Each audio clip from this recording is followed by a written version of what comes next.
at Denver's Bar and Grill in Jimmy.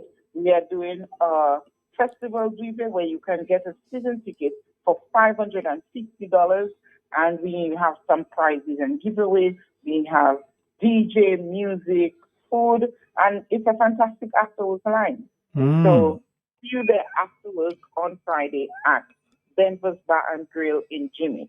And that's right across the bridge by the Dominica, the coconut factory, as we like to say. That's the container spot right there.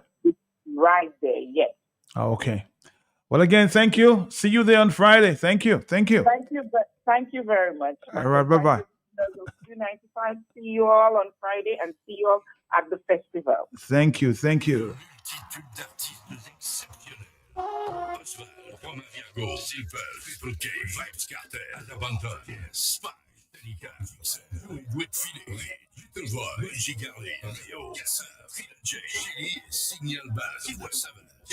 Mazika et encore bien d'autres étoiles. La Dominique s'embrase pour le plus grand festival créole au monde, le World Creole Music Festival.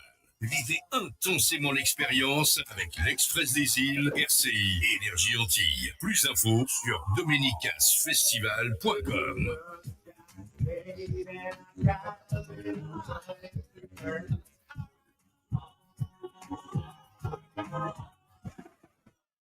But do you really have money to burn? What about your commitments? Have you paid your bills? What about your telephone bill, your light bill, your water bill? What are you going to use to pay your loan? A truck of stones? NCCU wants you to continue to make wise financial decisions that will not leave you stressed. Think of your commitments. Commit to your commitments. Commit to saving. And then you can have some money to burn. Dominicans, enjoy your property, protect your property. You homeowner and businessman, protect your property, enjoy your property. Can't wait for the hurricane, can't wait till you flood again.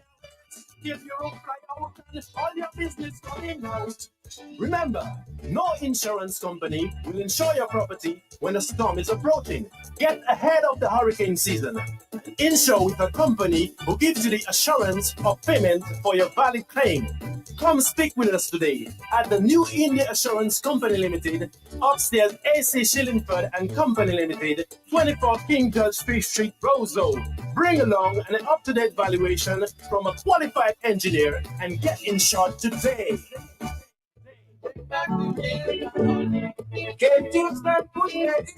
Dominica, we are a blessed nation, a land of 365 rivers, a land of centenarians whose wisdom and wellness inspire the world. This is the land where long life and strong culture meet, the nature haven of the universe, La Dominique, Il Paradis. This September, as we celebrate Wellness Month and Elderly Month, Creole Helmet shines the spotlight on our heroes of longevity. This Friday is September 19th at 10:50 a.m. Join Ambassador Leroy Prince Alex Charles of Q95 FM, Q95 Facebook page, and Q95 the YouTube channel for another powerful edition of WCMF at 25. From idea to world-class festival, special guest, the vibrant and fearless Sister Nance, an icon of heritage, wellness, and Creole pride. She embodies the strength of our elders and the rhythm of our culture. Come hear the stories, the lessons, and the heartbeat of a people who live long, live strong, and live Creole.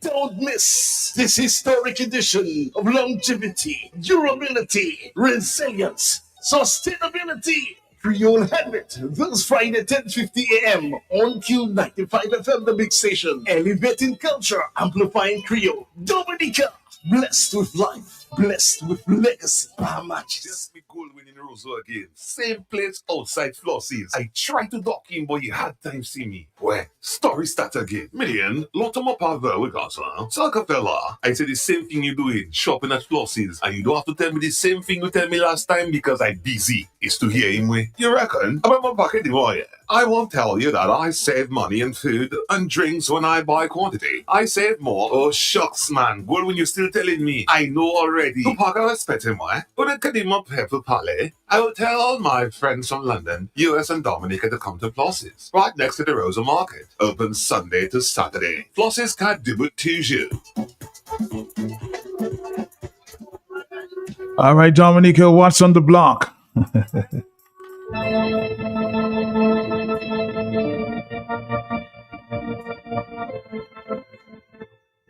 You know, I was walking through Rosa for the past hour and a half, huh?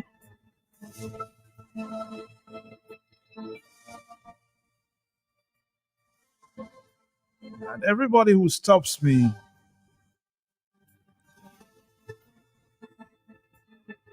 to have a conversation is saying, Matt, I am staying away.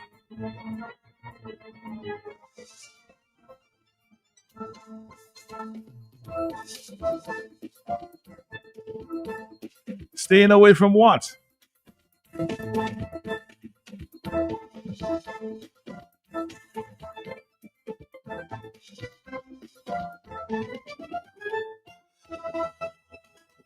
That's what they're staying away from. That's what they're staying away from. Various consultations, and it is recommended that we just go back and just do a complete count, and we have to ensure that this one is very timely. It is done within the shortest time frame. We are looking at 4 weeks. It may span to maybe 6 weeks, but 4 weeks. Our target is 4 weeks to do all the enumeration districts. So it is called, as I said, a household listing, whereby we have enumerators who are being trained as I speak. We are training our very first set of enumerators, and they will be deployed out in the field as soon as they're complete with their training. So that could happen later today or tomorrow for sure, tomorrow the 17th. And when they approach actually this questionnaire that they're going to use out there in the field, it's going to be a very short questionnaire. It is not a census questionnaire. It is a listing questionnaire which captures very simple data. It's just going to capture the name of the head of the household, the person who is considered as the head of the household,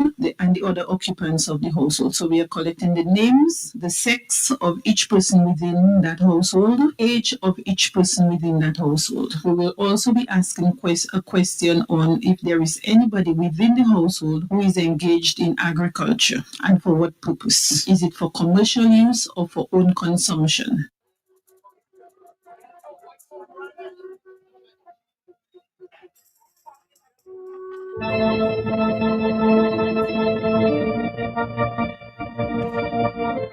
So I made a call to an anonymous call to one informed source in the Ministry of Agriculture. Basically to ask the question,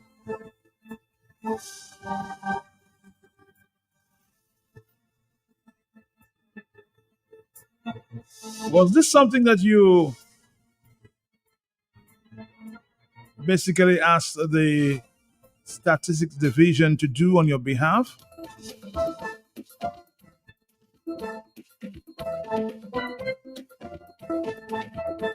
I got a very interesting answer.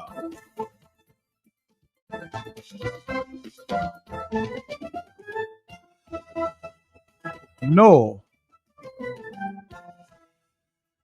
But we've decided to work with them because we need the data that they will provide.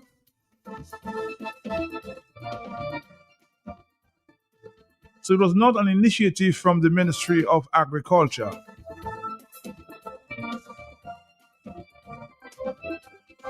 But they have not done a census like this for the past 20 years.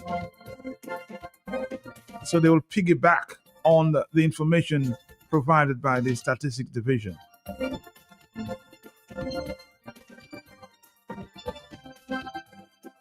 So hence why people are now sort of pessimistic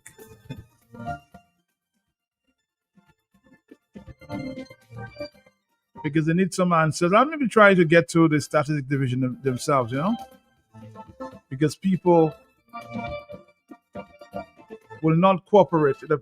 Those and according to you, you need the information, huh? So let's listen to yes.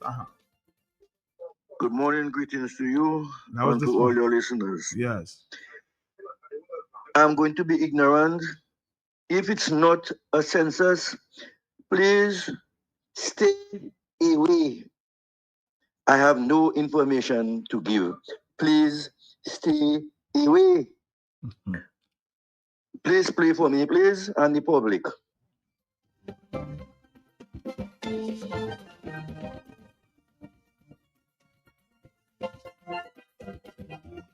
So they're using about 200 people or so to do that enumeration thing and whatever they, that national whatever.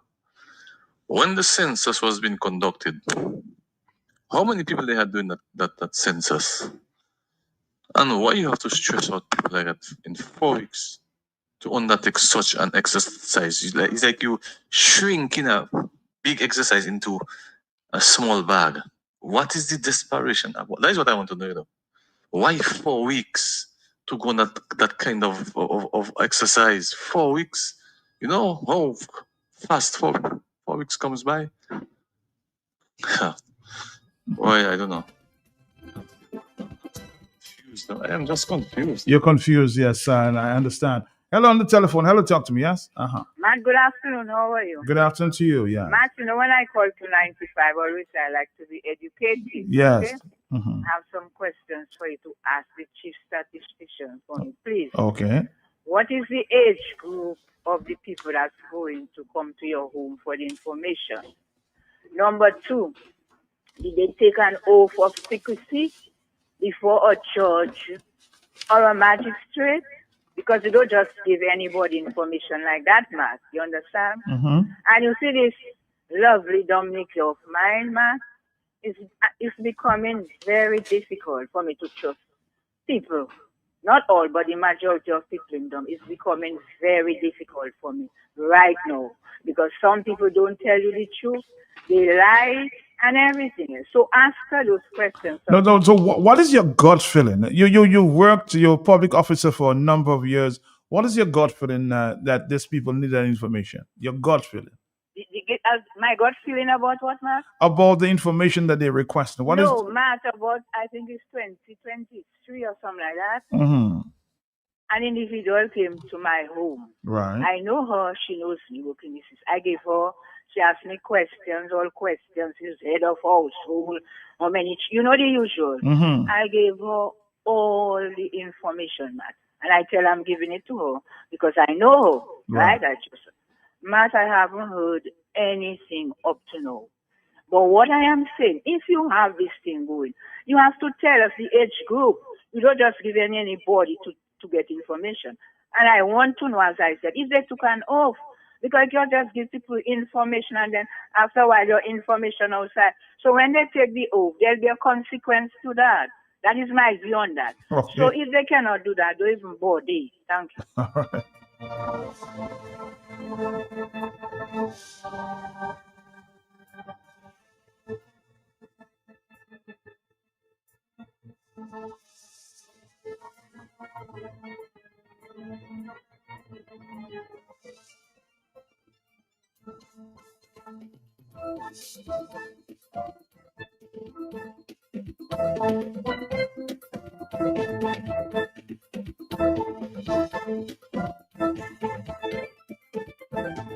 As I told you, I spoke to somebody who has, reliable information from the Ministry of Agriculture. And that person reported to me it was not the initiative of the Ministry of Agriculture, but given the information they're looking for, they would piggyback on that, okay? On the telephone, are you there? Yes? Oh, sorry about that.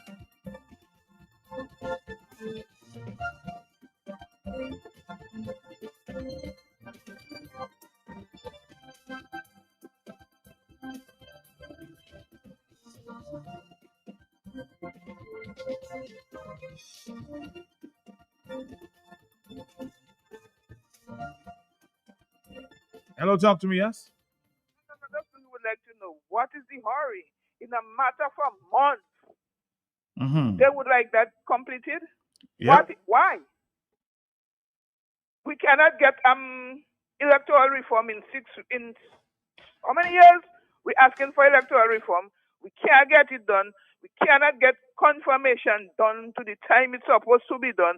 But in a matter of a month, they want to have covered the whole country by asking people their personal question. You see the logic in that, Matt?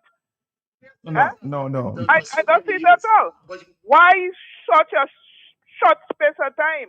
In 1 month, you want to have everybody business. And according to the lady that called her, did the people take her off? People come into your door to ask you questions, and you don't know who are they. Next thing you tell them your business. Another person have your business on outside there. Your name, your age, how many people you are staying at your home, and all that. And then it's not a census.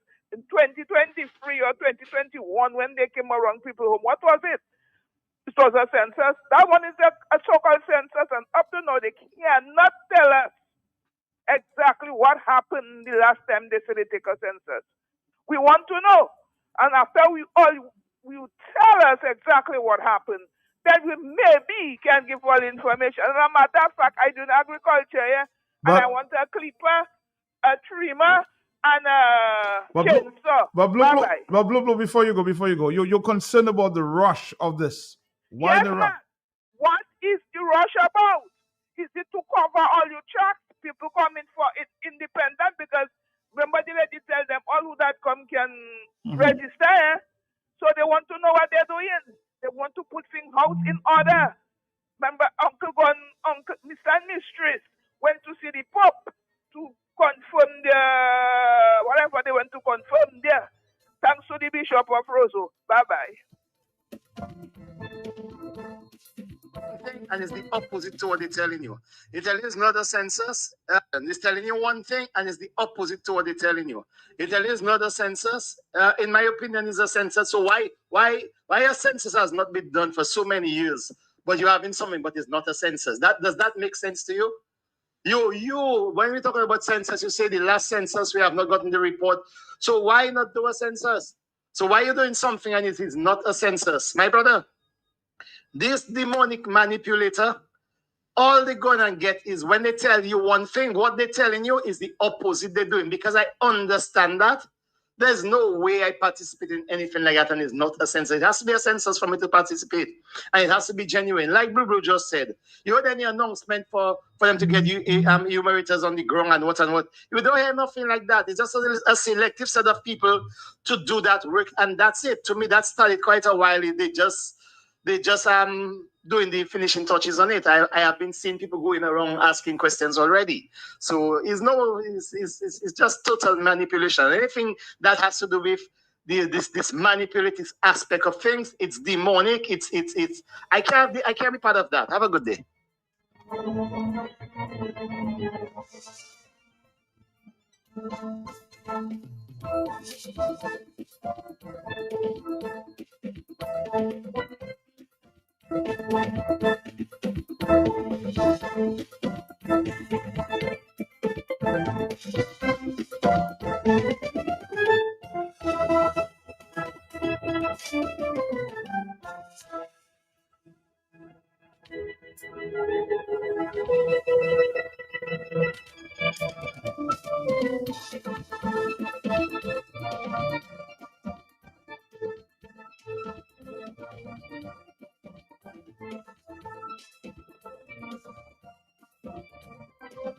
On the telephone, hello, talk to me, yes? Yeah, again. As you said, I work in the public service. Yes, you have. I work in the public service for 40 years. As I say, I'm a senior citizen, but Matt, I've never seen chaos like that. Matt, when you were in the public service, everybody knew what they had to do. And I'm talking generally. Mm-hmm. Well organized, you know what you have to do. People are giving information on time. And so you are guided, you know what you have to do. You understand? You come in a few days, you're talking about census, it will not be long. It's asking that. That to me, that is chaos. I'm not accustomed to that, Matt. I cannot say that. All right. Thank you very much.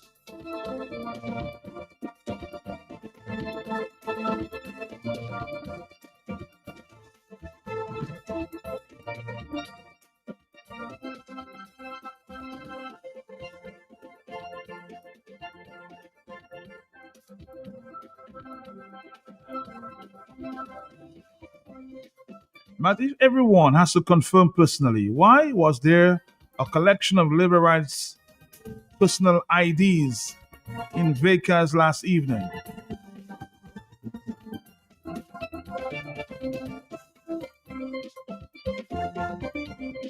Oath of secrecy, that train is selling today and selling work tomorrow? I don't think so at all.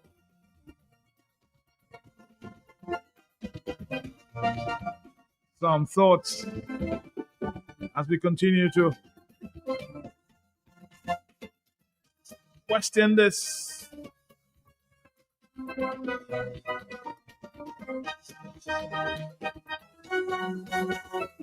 Information being sought by the Ministry of Statistics.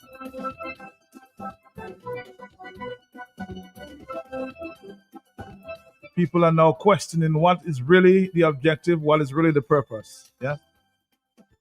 After various consultations, and it is recommended that we just go back and just do a complete count, and we have to ensure that this one is very timely. It is done within the shortest time frame. We are looking at 4 weeks. It may span to maybe 6 weeks, but 4 weeks. Our target is 4 weeks to do all the enumeration districts. So it is called, as I said, a household listing, whereby we have enumerators who are being trained as I speak. We are training our very first set of enumerators, and they will be deployed out in the field as soon as they're complete with their training. So that could happen later today or tomorrow for sure, tomorrow the 17th. And when they approach actually this questionnaire that they're going to use out there in the field, it's going to be a very short questionnaire. It is not a census questionnaire. It is a listing questionnaire which captures very simple data. It's just going to capture the name of the head of the household, the person who is considered as the head of the household,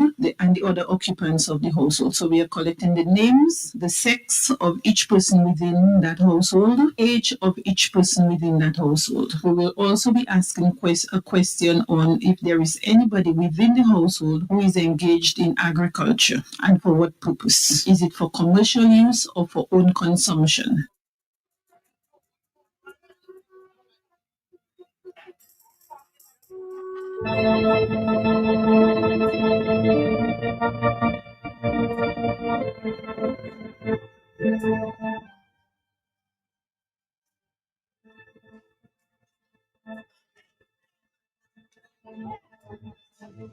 Somebody's saying, man, all Dominicans do is talk, and not looking at the brighter side of the massive protests around Dominica wherever elections are called. Start the mobilization, raise funds, and we can all see whatever is going on is a strategy to steal another election.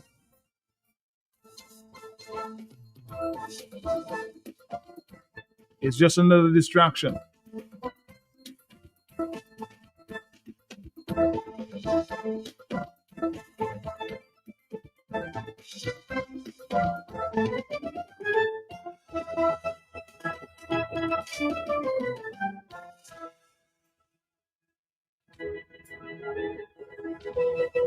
Somebody's asking whether the opposition themselves,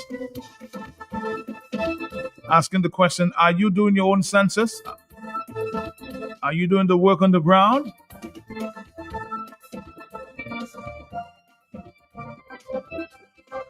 I plan to speak to some opposition officials sometime at the end of the week. Maybe we'll find out. Let's see this. You know what?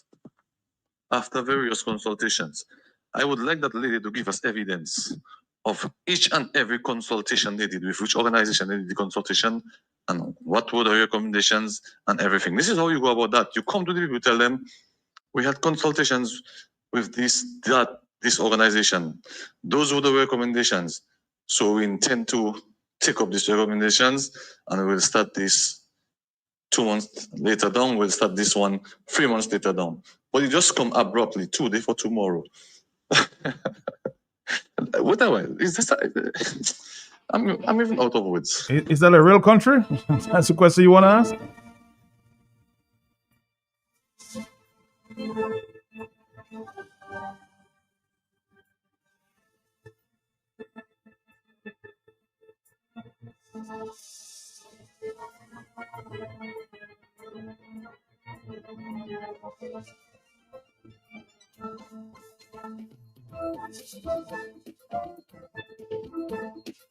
Somebody is saying that again. I think the question has been asked many times. If the question here isn't for census purposes, why exactly are they getting information for? For who? And what is it going to be used for? Where's the information going to be stored? Does the individual has to sign that document?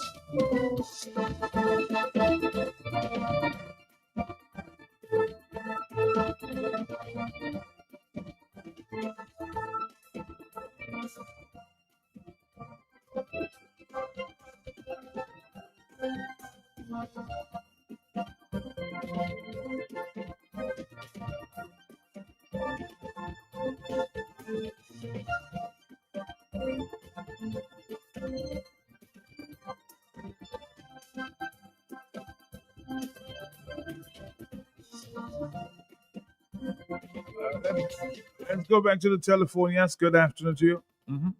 Matt, we really need some Nepalese and some Frenchies, Matt, to really iron out the situation. Nepalese.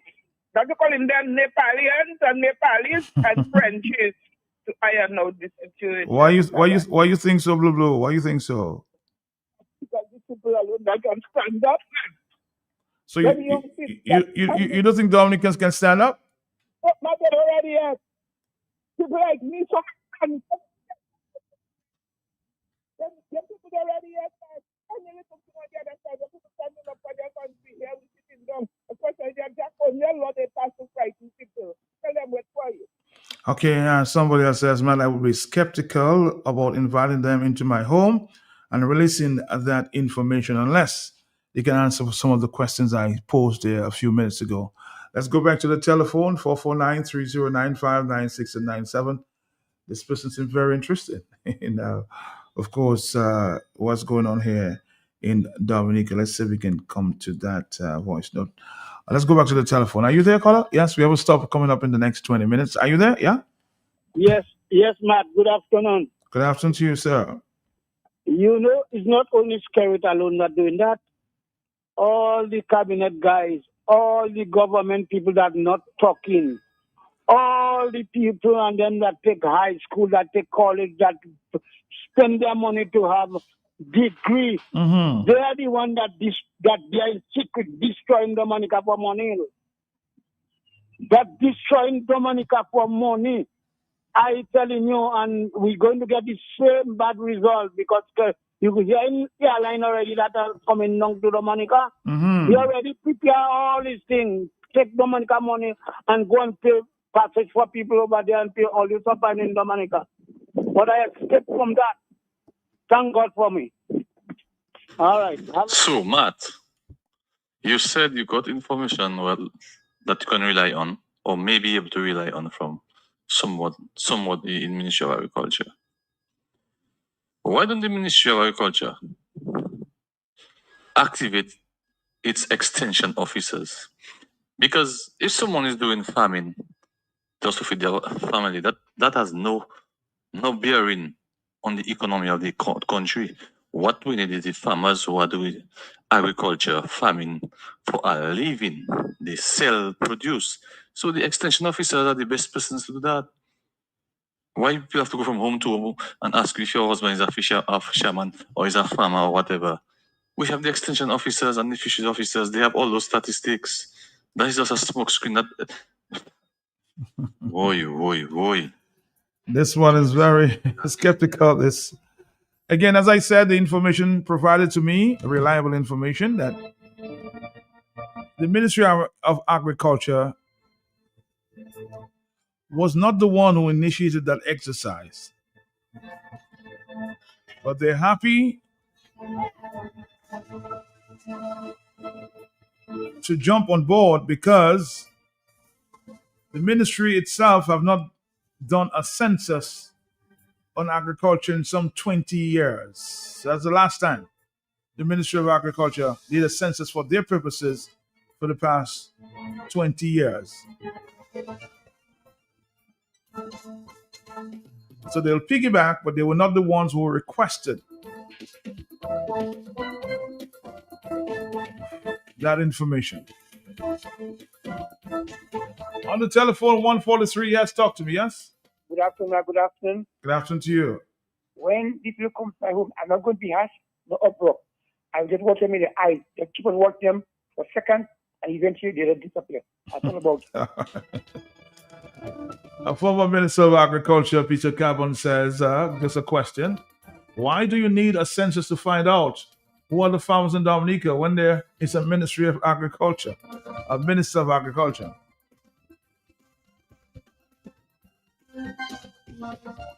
So a lot of people are weighing in on this conversation.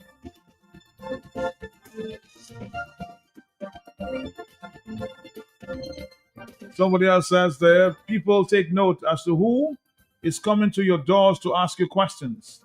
Only chosen laborites sent by their puppets. Dominicans should not be engaged because we haven't had a census since 2010, 2011.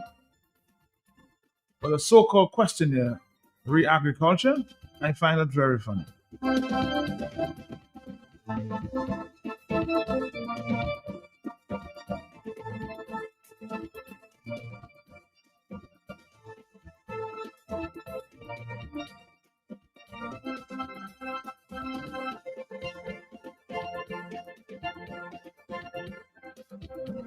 Matt, the person asked me the right question. That is exactly what I was thinking. If the information is not for census, then why the information? All of that information she's asking on the question should have been on the last census. That information that should have been on the last census, so she can get the information from that. Why come and ask for new information? And she said it's not for the census. If not for the census, then what? She need to be more forthcoming with information and people to participate.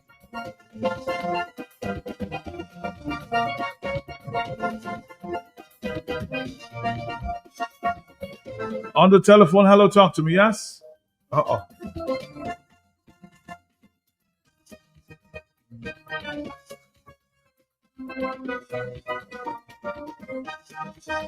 We're coming back. Under the distinguished patronage of Her Excellency Mrs. Savannah Burton and Mr. Burton, the Johnson family and friends, in collaboration with the Dominica Cancer Society, invites you to a very life-saving, life-changing benefit concert, Sounds and Rhythm, in support of cancer care in Dominica. Come and be part of the enchanting atmosphere, saturated with strings and melodies and voices in harmony, embracing our rich, diverse symphony of nature's best, most sultry and provoking renditions. You'll love them. Featuring the Tyson family, Michael Henderson, Johnny Jackson, Niall Grove, Steel Pan Music, Roya Daniel, and Vanilla Dumas. Audience Flosses, Saturday, September 27th at 7 p.m. All are invited to this evening of adventure. With your wholehearted support to those on the front line of cancer care and cancer support in Dominica, only $50 easy dollars. One night only. But you always have me, Lord. Whatever it does, count on the pocket that touch you. Fresh market, we are open 7 days a week with the top of the line products. Well, it's stock, supermarket and pharmacy, health and beauty care, fresh produce and meats prepared daily, hot and cold kitchen, ready to go meals, sandwiches, salads, and desserts at your fingertips. Easy access, located on the bayfront, environment friendly, and our staff are approachable and ready to assist. Have you figured out who we are? You got it. Fresh market, your one stop. Comes and your pocket that touch you. Fresh market, Dominica, the Flavors of the World Festival is back. Sunday, September 20th from 2 p.m. to 9 p.m. at the Stadium Forecourt. We are proudly sponsored by Do It Center, Petro Caribbean, Esti Shillingford, DASPA, IOM, Archipelago Trading, H Regional Company Limited, Springfield Trading, Belfast Estates, Fine Food Inc., Kyrie FM, Q95, DNO, DA by DBS Radio, and the Government of Dominica. The Flavors of the World Festival, Sunday, September 20th, from 2 p.m. to 9 p.m. Tickets available at Bullseye Pharmacy, Dibex Scholar Lab, Next Connect, or online at Ticketabout. Come for the food, stay for the vibes, and don't forget, you have a chance to win a free return ticket to any Sunrise Air destination. So come in, eat the food, and fly to the sun.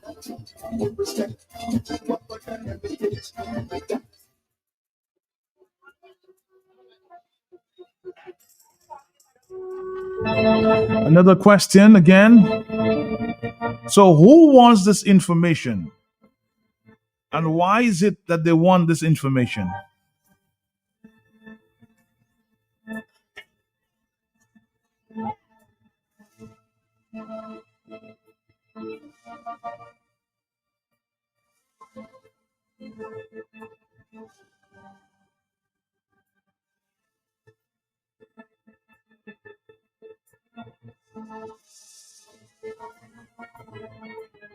Let's go over to the telephone. Are you there, caller? No. Let's try this overseas call. Yes. Good afternoon to you. Yes. Good afternoon, sir. How are you? I'm trying my best, sir. Like my friends in Trinidad and Tobago would say, Mama Guy, Mama Guy, Mama Guy. That's all Scary does to Dominicans. Mama Guy in them. And I very much doubt it from my heart that Scary will go through the ballot. I doubt it very much. Scary will do anything, use his police force with his guns to remain in power.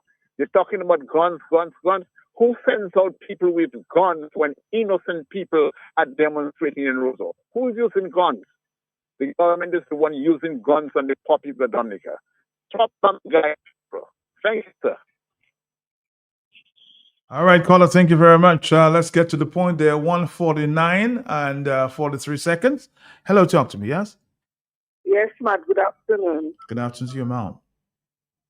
Matt, Yes.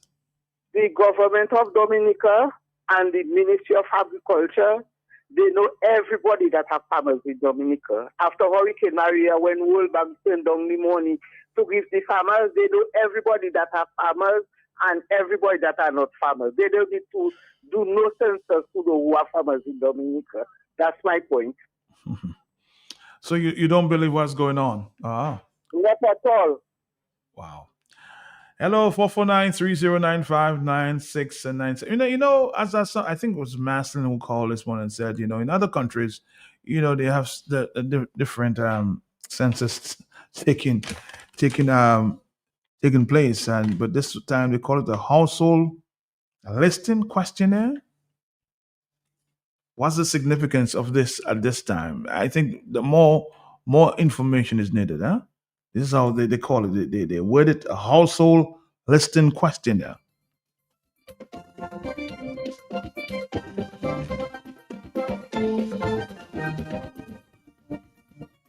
I'm hoping that more information is provided before these people go there and get embarrassed. Hello, talk to me. Yes. Yes, Matt. Yes. How are you doing? Good afternoon. Good afternoon to you. This, I don't know what to call it. This recording of people, Mm-hmm. I find it strange because some years ago, they did something. I don't understand what happened. But, I just thinking of it seriously. About a month ago, somebody came to my home, a nurse. Where do you live? About a month ago. I'm asking you in what area? What area you live? In what area? Calbish area. Okay. Area. Mm-hmm. They came to my home, and I was there, and she asked questions. I was getting information from my wife and so on.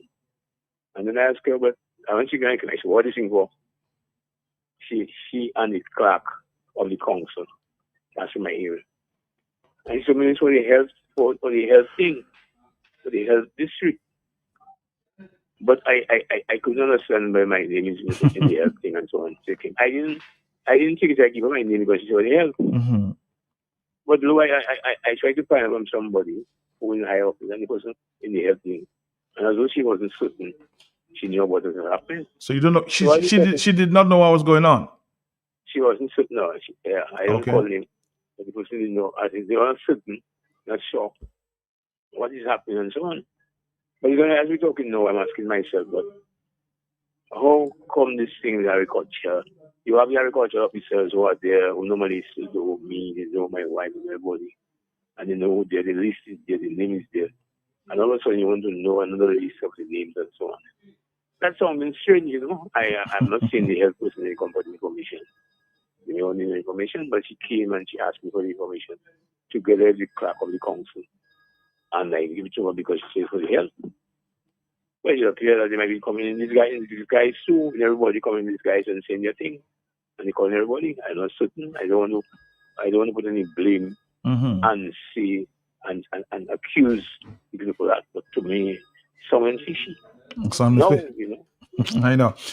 Everybody seems a little skeptical there, or most people seem skeptical. Matt, somebody's saying, I think Mr. Robinson is saying, Matt, get ready for the biggest election still ever in Dominica. Dominicans prepare for the biggest election ever.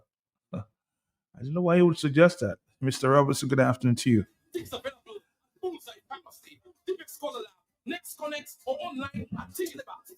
Come for the food, stay for the vibes. And don't forget, you have a chance to win a free return ticket to any Sunrise Air destination. So come in, eat the food and fly to the sun.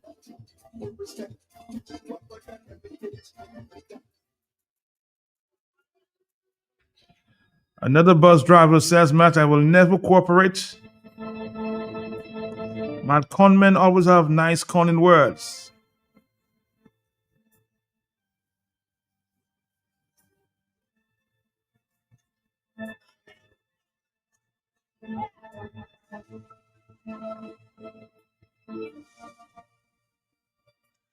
Mr. Peltier, I must say straight out, don't believe that lady. I don't believe that lady because they are all complacent in this rotten, dirty scheme to fool the people in for their results. And it's an election ploy like some of the callers have suspected, and I suspect that's what it is. The government does nothing in the interest of the people. Their biggest interest is to stay in power at any cost, by any means necessary. The lady who you spoke to from the agricultural department, I'm going to go out on the limb and say they all are complacent, and it's not for their own use, whether they haven't done a survey or whatever she termed it. They are all going along with it because remember who run things in Dominica, and people will do anything to keep their job. Anything that this man tell them to do, they will do it. You have the elder who just called a while ago and said, thank God he done left that place. And he is telling you that those in office are complacent in doing anything that man wants. Anything, and it means anything. I'm not holding no ideas or anything back. I'm just saying, let people hear it for what it is. And the citizens have a right to know and not take part in it if they see it's an illicit ploy to outsmart them again for the 25th year on another, 6th term, 5th term, because somebody decided they just want to be a king, self-proclaimed king or dictator or whatever it is. But I hope the people don't take part in it, but some of us are stupid and backward, just go ahead and do it like cattle or like sheep to a slaughter. My brother, I'm listening.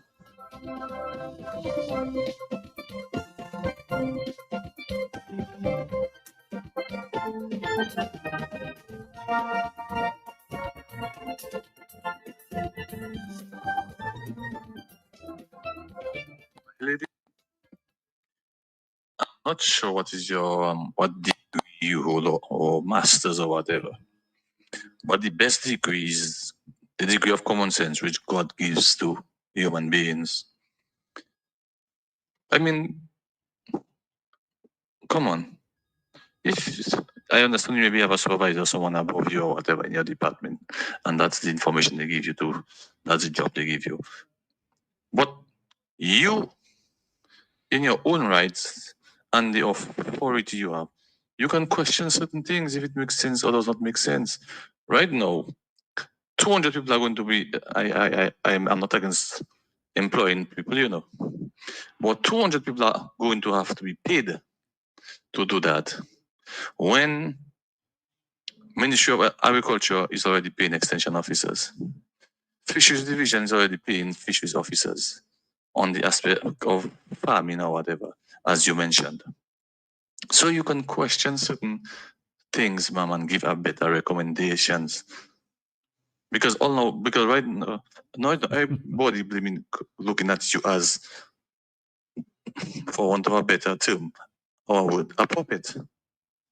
So when we hold certain positions, if we have authority, we must act with that authority. We must not be afraid to act as this authority. And that is where integrity and honesty comes in.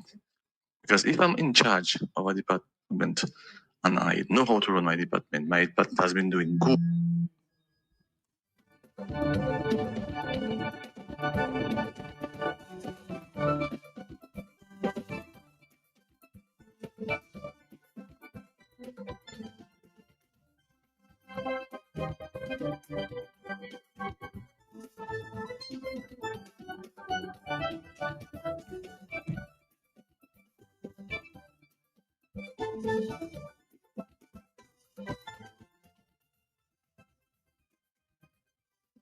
Hello, talk to me on the telephone. Are you there? Yes. It's already 1 minute to the about 2 o'clock. Yes.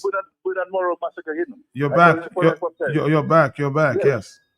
My brother, I'm telling you something. Nothing these people do, you can trust them. Nothing. And my brother, they had ham sharing, they had material sharing, they had this and that, and they're very selective. My brother, let me tell you something. I know you said do violence, but anytime you see my brother, anybody step at my home, I put in them of what the Prime Minister said. Remember that. I put in them. And I hope the police get it, because I'll burn them. Again, I don't want people to say encourage violence on the radio. So please, if you're contemplating violence, please stay away from that. Okay, I don't condone violence. 449309596. Another professional is saying at this stage, let's see how we're gonna come back. Yes.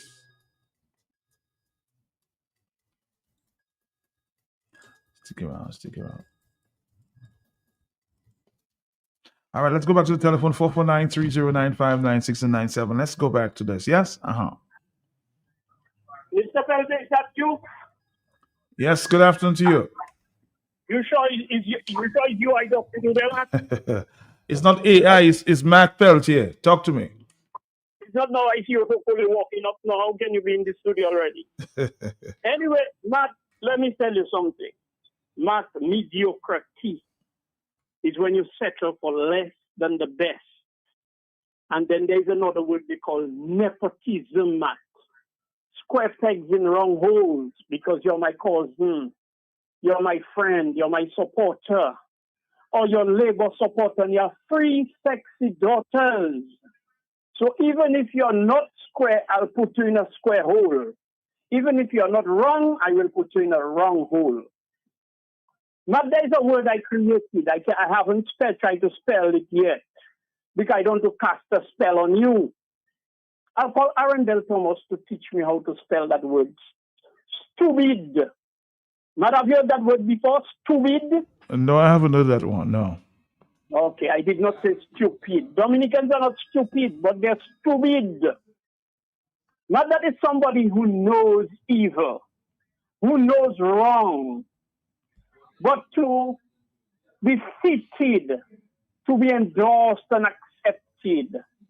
They will just go with the flow because they deserve some relevance. They want to be not victimized because they understand the predicament, Matt.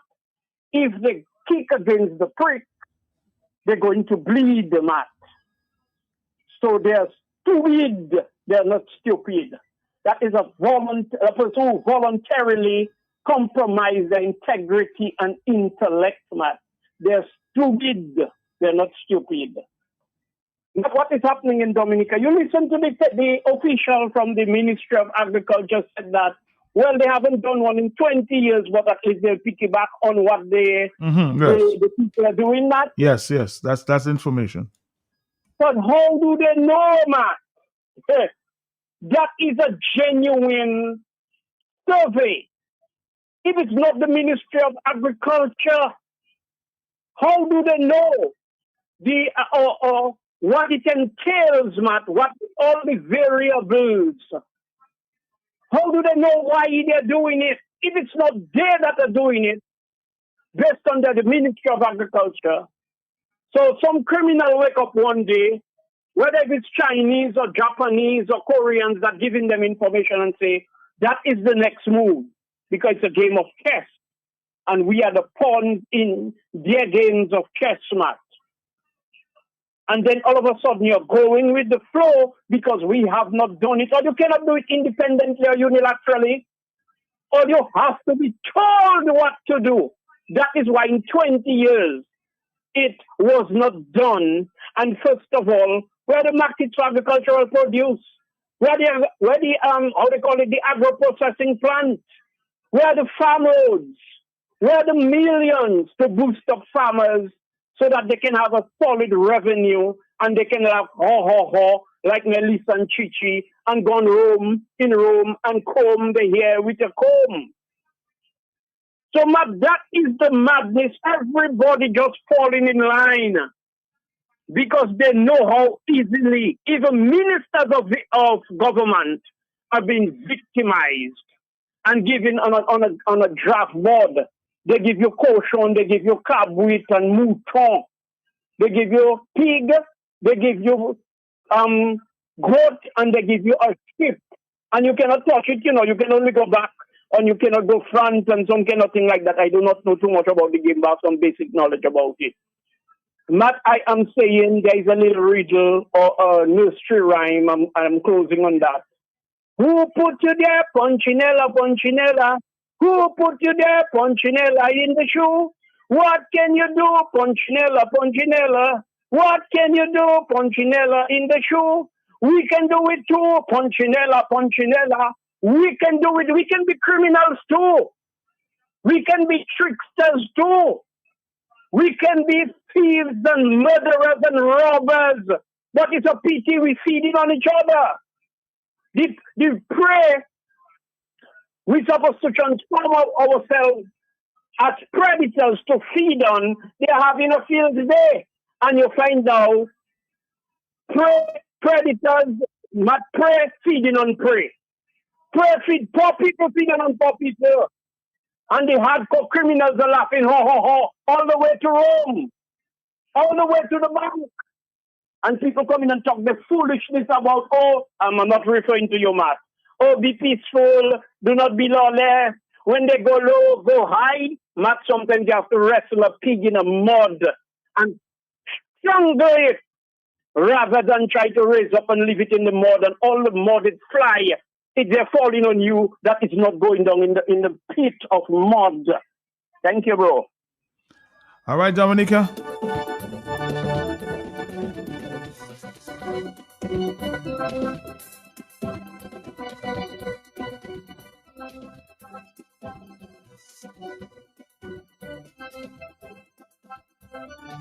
Somebody says, but the last caller is on point. It was the Prime Minister who publicly stated that the Labour Party supporters should do what the Labour Party supporters should do when the opposition person comes to their doorstep. What goes around comes around. That's what you call count.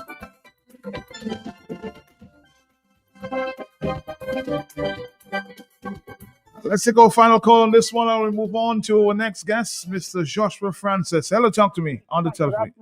Afternoon to your back. Yes. You know money is the biggest trap in the world and the fastest trap in the world? Money? Yes. Fastest trap and the biggest trap in the world. Mm-hmm. I am telling Dominican, do not allow a dollar hard up to fool you all because money is going to fly like flying saucers. Be careful. Pray on the money before you use that money because we have a lot of demonic force on this land. Thank you very much. All right. Somebody says, this is Coco Mac. This is the Coco Mac survey. Too much deception in this cabal. We do not we're not taking their bait this time around. So we're not taking the bait this time around. 449-3095-96 and 97. Dominica, we're gonna take a quick break and we'll come back. When we come back, we have another subject altogether there. We're talking to a politician, a lawyer, and of course, a strong prostate makes a strong king. Strong king builds a strong country. Yeah, man. Check your prostate. You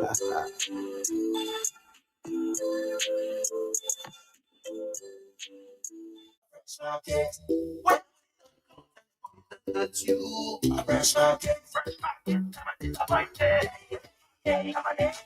we are open 7 days a week with the top of the line products. Well stocked supermarket and pharmacy, health and beauty care, fresh produce and meats prepared daily, hot and cold kitchen, ready to go meals, sandwiches, salads, and desserts at your fingertips. Easy access, located on the bayfront, environment friendly, and our staff are approachable and ready to assist. Have you figured out who we are? You got it. Fresh your one stop. Fresh market.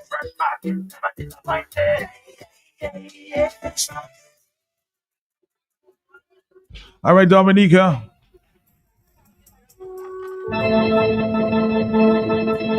Just to introduce my next guest, to give an update. Dominica seems a little skeptical, apprehensive, if you will, skeptical about a survey to be conducted by the Ministry of Statistics,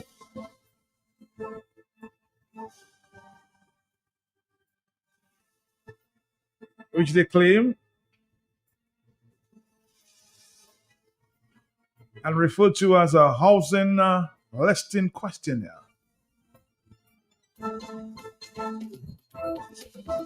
Dominicans are now seem very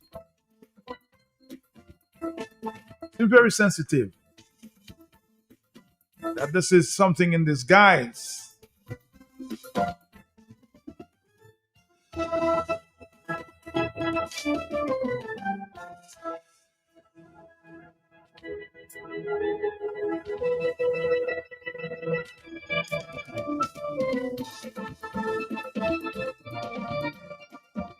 Looking for information according to them for a different purpose.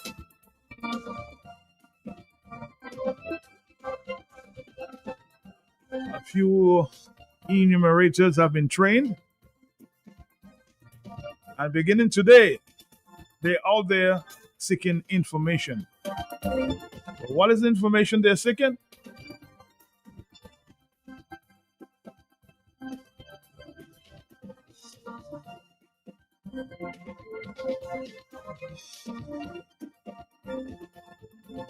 And they've not really couched it as a census.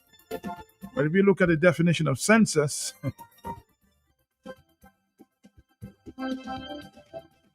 it speaks of population numbers.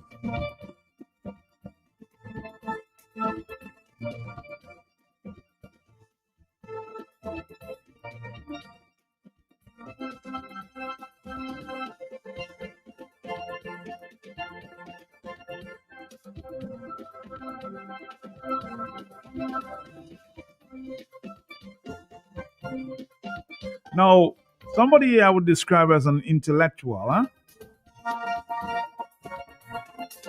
working within government circles, he says, Matt, this is just a magie.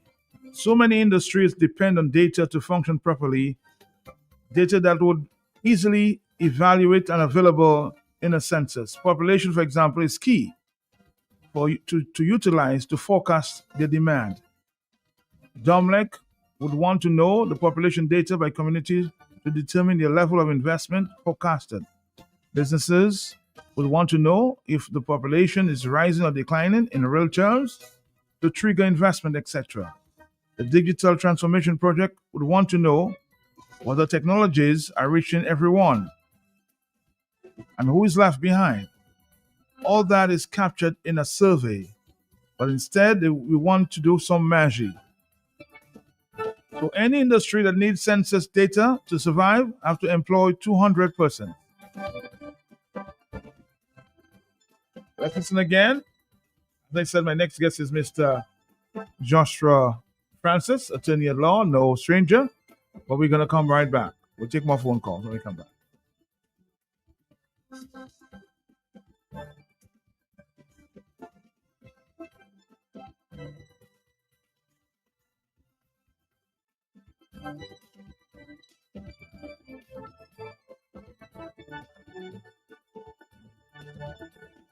Various consultations, and it is recommended that we just go back and just do a complete count, and we have to ensure that this one is very timely. It is done within the shortest time frame. We are looking at 4 weeks. It may span to maybe 6 weeks, but 4 weeks. Our target is 4 weeks to do all the enumeration districts. So it is called, as I said, a household listing, whereby we have enumerators who are being trained as I speak. We are training our very first set of enumerators, and they will be deployed out in the field as soon as they're complete with their training. So that could happen later today or tomorrow for sure, tomorrow the 17th. And when they approach actually this questionnaire that they're going to use out there in the field, it's going to be a very short questionnaire. It is not a census questionnaire. It is a listing questionnaire which captures very simple data. It's just going to capture the name of the head of the household, the person who is considered as the head of the household,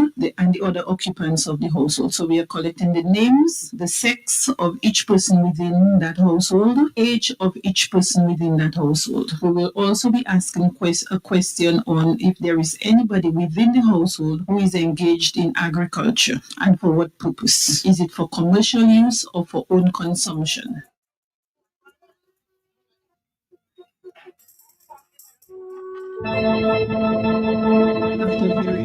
After various consultations, and it is recommended that we just go back and just do a complete count, and we have to ensure that this one is very timely. It is done within the shortest time frame. We are looking at 4 weeks. It may span to maybe 6 weeks, but 4 weeks. Our target is 4 weeks to do all the enumeration districts. So it is called, as I said, a household listing, whereby we have enumerators who are being trained as I speak. We are training our very first set of enumerators, and they will be deployed out in the field as soon as they're complete with their training. So that could happen later today or tomorrow for sure, tomorrow the 17th. And when they approach actually this questionnaire that they're going to use out there in the field, it's going to be a very short questionnaire. It is not a census questionnaire. It is a listing questionnaire which captures very simple data. It's just going to capture the name of the head of the household, the person who is considered as the head of the household, and the other occupants of the household. So we are collecting the names, the sex of each person within that household, age of each person within that household. We will also be asking a question on if there is anybody within the household who is engaged in agriculture, and for what purpose. Is it for commercial use or for own consumption? Now, as I said before, given information I just picked up from an informed source at the ministry, they claim that this survey was not initiated by the Ministry of Agriculture, but given the fact that they have not done a survey of agriculture for the past 20 years, they will use the information from this current survey going forward.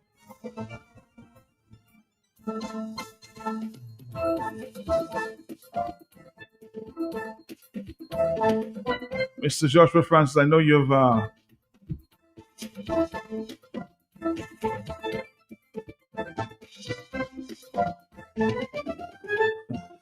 professional, of course, and you assess a lot of situations.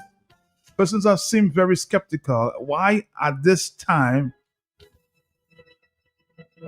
we need a survey when we've had a few surveys before and we've never gotten the results of the survey? So people, you would understand, are very skeptical as to why now.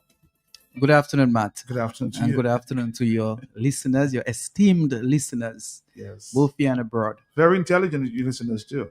Yes, indeed. They make very valid contributions. So Matt, how are you? Yeah. Outside there is very hot. Too hot. Yeah.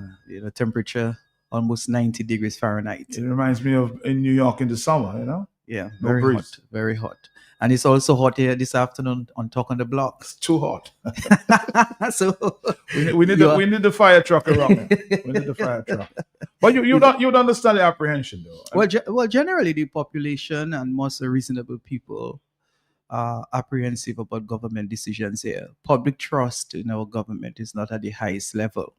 So generally when government takes certain decisions, people are skeptical as to the reason for those decisions. In that situation, Matt, I think this morning I had a very brief conversation with you, and I suggested that we could make some inquiries in the Ministry of Agriculture I did ascertain the veracity of the purpose of the questionnaire.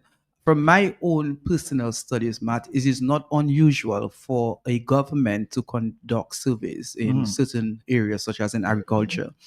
Sometimes the government may embark. But just rewind the tape here, Joshua. Yes. I did make a statement earlier.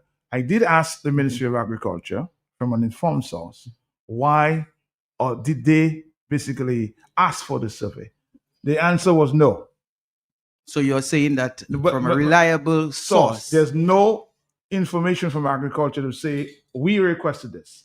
So this is coming from the statistics division as to why they say, well, it's for agricultural reasons to know. So it's kind of, they're not giving enough information. So the Ministry of Agriculture is saying, yes, we may use it because we've not had a survey for the past 20 years, but we did not ask for it. Right. Well, Matt, as I was saying, from my studies, it is not unusual for a government to initiate surveys, whether it's in manufacturing or agriculture. The government of Dominica sometimes have to meet international obligations or institutional obligations. Sometimes the United Nations may recommend to a government to conduct a certain survey to meet the requirements for certain types of funding. Sometimes it's just about mere data collection so that the United Nations can have a better snapshot of the country in respect to different demographics. So based on textbook information, I'm saying generally, maybe, again, I can only speculate because I'm not too sure who is the person who spoke on behalf of the government. I just heard the clip for the first time. An official from the Ministry of Statistics. Right. Maybe if the media wants to do further investigations, this is called a statistics division to find out what is this survey about. Why is it being conducted and for what purpose, so that the public can get a better understanding and all these speculations can be erased. That should not be difficult, Matt. It should not, but whether the official within the Ministry of Statistics will answer is a different question. But we're gonna keep trying. Yeah, I think that's the right thing to do. Instead of all these speculations, you go right to the source to determine why is this survey being conducted, for what purpose, what are the end products of this survey, and then we get a better understanding of what's happening. As I said, it's not strange that such a survey may be conducted, but I heard one or two points being leveled on your program in respect to that survey, and they make sense. Generally, where a census is conducted, is a complete count of the population of every individual who was supposed to be living on the island, and more information can be captured beyond just the numbers in terms of what this very person stated. Persons per household, number of employed versus unemployed, dependents versus independents, those sort of things. But again, Matt, I think for the benefit of your listeners, maybe you should contact the Division of Statistics in getting information, and then you could report to your listeners what you found out, if anything. I did try, but of course, you know how this ministry, the telephone system in the ministries work. They go on and on. People don't answer telephones anymore. You get answered by machines. So. Right. So maybe you should take a walk there then. Well, I'm sure the persons in the division will be more than happy to have Matt Pelty in their physical presence. but let's continue that conversation. But it's you're not Joshua, you're not surprised that people are reacting that way? Not at all. Not at all. As I said, there's that distrust, and for good reasons. We're dealing with a government that cannot boast transparency consistently. You have selective transparency in Dominica, a government that chooses to speak to certain public issues when it so desires. There are so many questions that are left unanswered. And when I say questions, I'm talking about questions in respect to our government, whether it's in public accounting, whether it's in law enforcement. We have many unanswered questions. I mean, I can just mention a few of them. There are still a lot of questions regarding the CBI program. As you know, this government entered into a private arrangement with MMCE, and to date, the government has not informed the public as to the nature of the contract, the terms of the contract, the value or subject value of the contract, to name a few. Then the area of law enforcement, we have several questions concerning the abduction of Chosky, several questions about the arrest of opposition political We're leaders. talking Trotsky. I just got information that the court in Belgium has basically finally decided that he's going to be extradited to. That doesn't surprise me.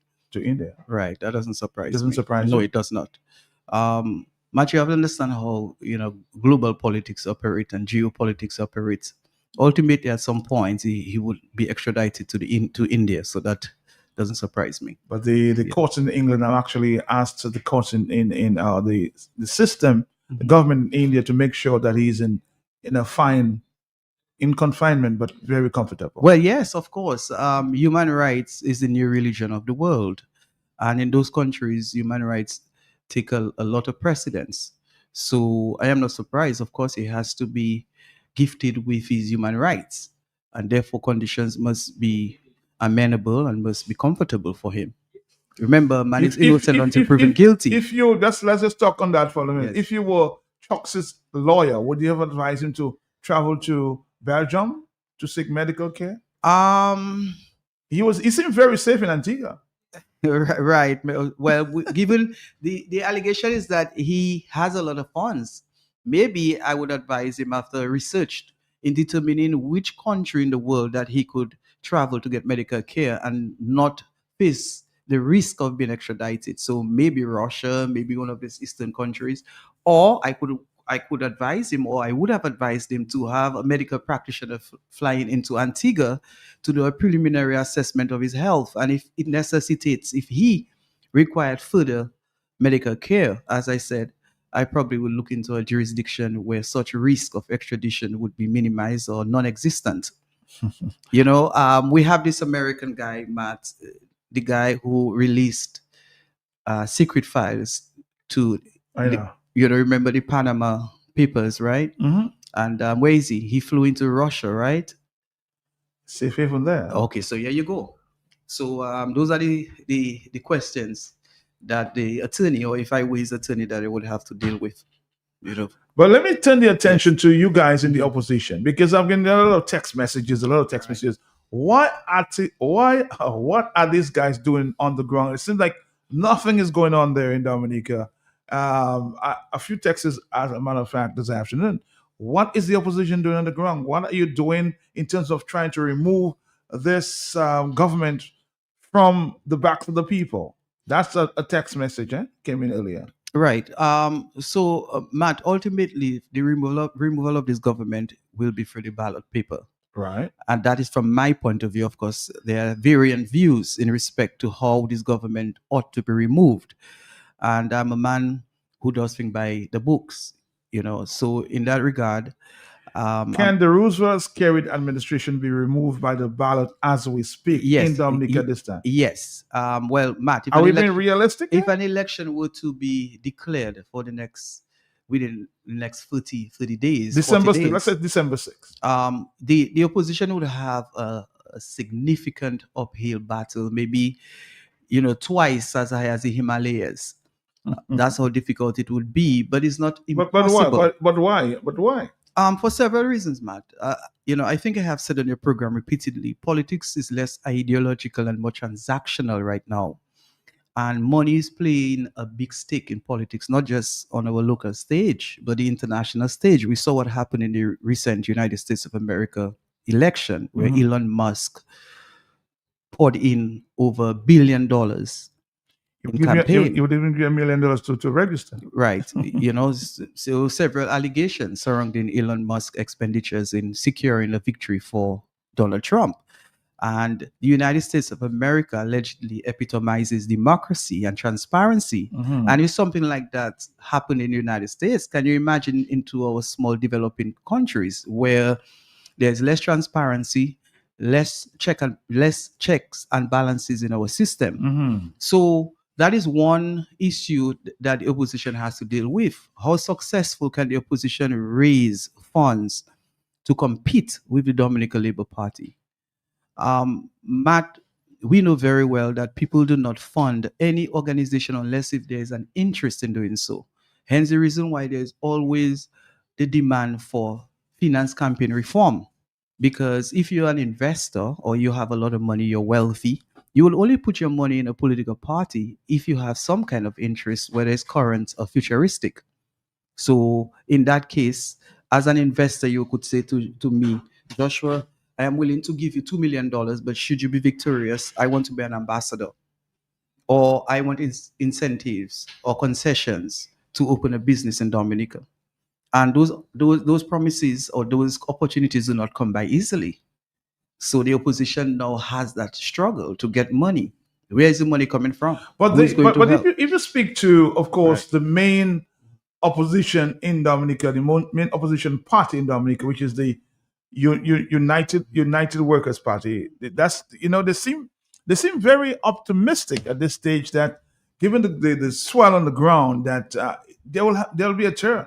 Well, Matt, I'm just looking at these things from a general point of view, and I was just, touching some of the realities that we have to deal with. So I started with the finance Right. because finance has and continues to play a major role in the success of any political party in our Western democracies. So that's one challenge. The other challenge is getting the human resource. And I commend all those politicians in the opposition who have sacrificed their lives to realize change, political change in Dominica, because I can say to you, it's not an easy road, Matt. It is one thing to call in your program and to question the efforts of the opposition politicians on whether they're on the ground, whether they're working. It is one thing to do so, but until and unless you're part of it, you do not appreciate the difficulty, the degree of difficulty in sustaining your energy as a politician in Dominica. A question like the confirmation process is now taking place. How much is the opposition doing on the ground to ensure that they have the people register? Well, Matt, I cannot speak for the United Workers Party. I am not necessarily too concerned about the process. Of course, everybody must show concern about the confirmation process. But you're a politician. Yeah, but it is not my responsibility to go on the ground and look at how many persons confirm. The responsibility is on the electoral office. What I can do is to pay attention to what the electoral office is doing and to ensure that they operate impartially, fairly, justly, reasonably, and in accordance to law. And the only way I can do that is to ask people on the ground whether they have already confirmed. A list will be published. We will see who was confirmed and who was not confirmed. So at a very early stage, if there is any suspicion of foul play in the confirmation process, then we can challenge. But until such time, that responsibility is that of the electoral office. But there are people who now say that an election may be called in December 6th. So Mr. Skerrit himself have not actually obeyed the new electoral rules. Well, Matt, we live in yes, but we of course he has the constitutional right to do so. Well, I was just about to say we live in a country with constitutional supremacy, meaning that the constitution is the supreme law of the land. But if we've been touting, let's not be fair, we've been touting electoral reform. Yeah. Don't you think that process should be given a chance? That is for the Prime Minister to decide. Legally, he's well within his rights to advise the President of the Commonwealth of Dominica to dissolve the House of Parliament. But do you think the election? But do you think it's fair, Joshua? Even if the Constitution says, well, you have the right to call election, but let's allow this electoral reform process to take place, until. Well, to answer that question from a moral point of view, it is not fair. But Matt, you must understand, more so in some countries like in Dominica, morals, principles, and law do not always agree. So whilst the law gives the Prime Minister the power to declare an election at any time, given the promise that he has given the nation, that he would reform the laws, and we take it that we would not have another general election until we have reformed electoral laws. The process is complete, yes. Right.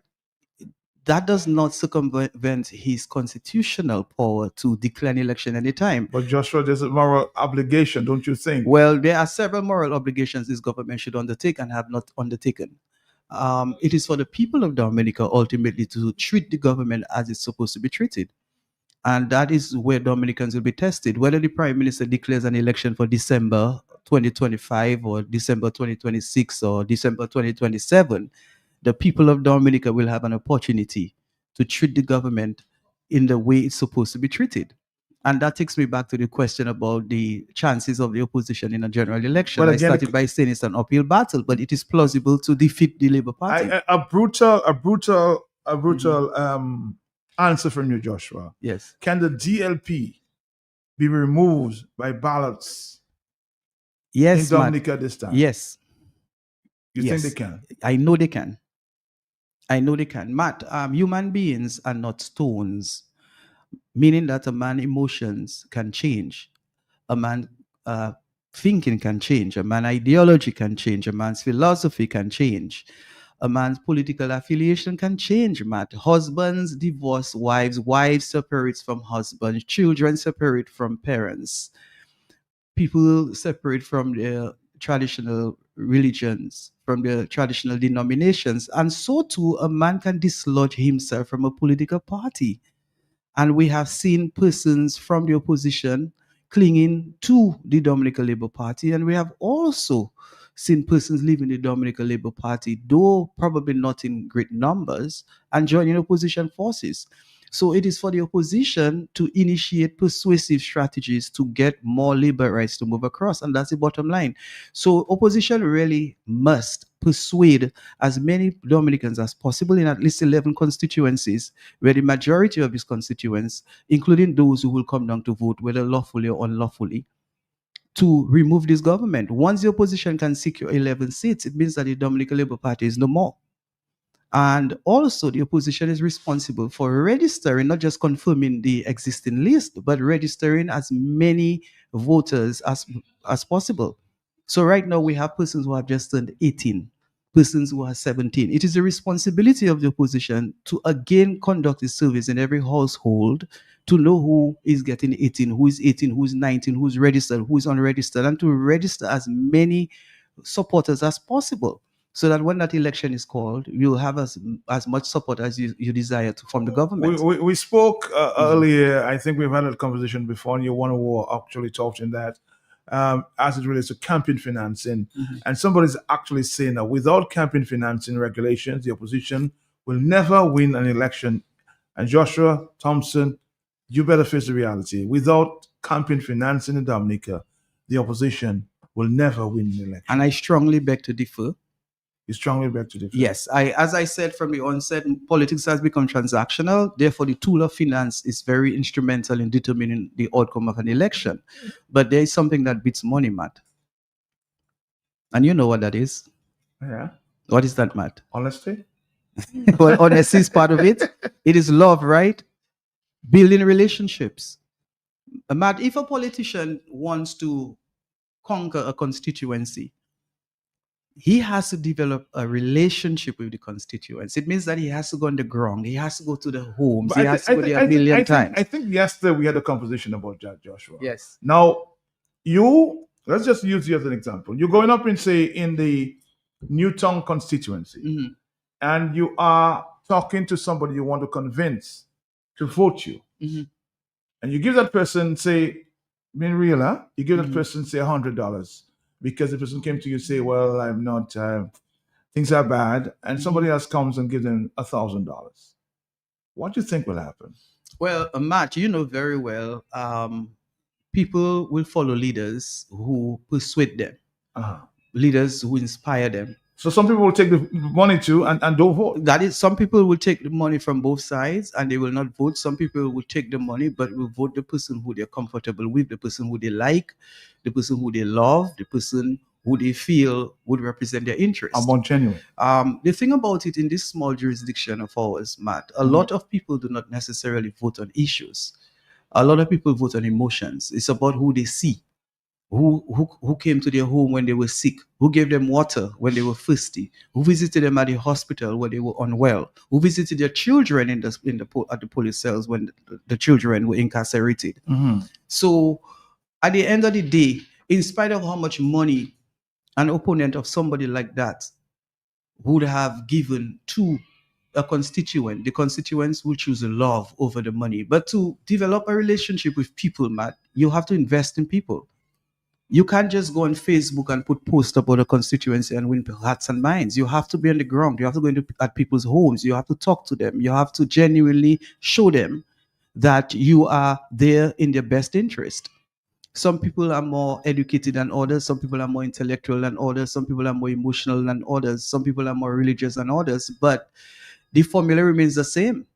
Build a relationship with your constituents and do it consistently. And over time, they reward you with victory. Somebody says, I think he says I can call his name. Mr. Lennon Matthews says, Matt, the power to call election at any time needs to be revised. And if Skerrit calls an election before the election reform process is completed, the country needs to shut down. Dominica is not an imperial nation. Dominica does not have a king, and call an election means the people have to grant you leadership. If the people power is manipulated, then the wanna be emperor needs to be Louis 16 to get the Louis 16 treatment. So in other words, they're saying, if Dominica allows Skerrit to call an election, basically they should take to the street because that's unethical. Well, Matt, that's the other challenge that we have. There have been several calls in the past, and those calls were justified for Dominicans to take the streets. And the same set of people took the streets. And that is one of the challenges that the opposition is facing. But that's fair. There's a lot of fair in there. Well, and you understand why. At the end of the day, people have to eat and they have to drink. So Matt, a man will call on your radio station and criticize the government because he's independent. He knows where his butter is coming from, or he has nothing to lose. But the people, whether it's real or fanciful, are fearful that should they appear on the street, that they may be victimized. Are they unreasonable? Are they cowards? Maybe, maybe not. But ultimately, people look for their interest. There's something called self-interest. And because of self-interest, it is plaguing the progress of the opposition. And I believe that when Dominicans are convinced that this Labour Party will go away, they will show up. So some people are on the fence. They are looking. They are watching. So they're not convinced right now? I think a lot of Dominicans are not convinced that the Labour Party... Don't you think they are more convinced now, given the conditions of the country? They are more convinced as we speak. Well, Matt, I think they're convinced that this Labour Party should go. This government should go. But they're not convinced to show up on the road just yet. They're not. Because they're fearful of the consequences. Why would you think... Forget the consequences. What do you think would encourage them to be on the streets at this stage if they call out you? Leadership. I think an inspired opposition leadership can inspire more Dominicans. So you don't think that we have leadership at this time? I think we have leadership, but I think we as leaders in the opposition, we're caught up with issues that probably makes us uninspiring. Interesting comment there. 449-309-596 and 97. We're going to take a few calls, of course, and feel free to do so. You have Joshua Francis. We're answering some political questions this afternoon there. And I'm sure we'll get a few calls. People have been calling, but I've just been...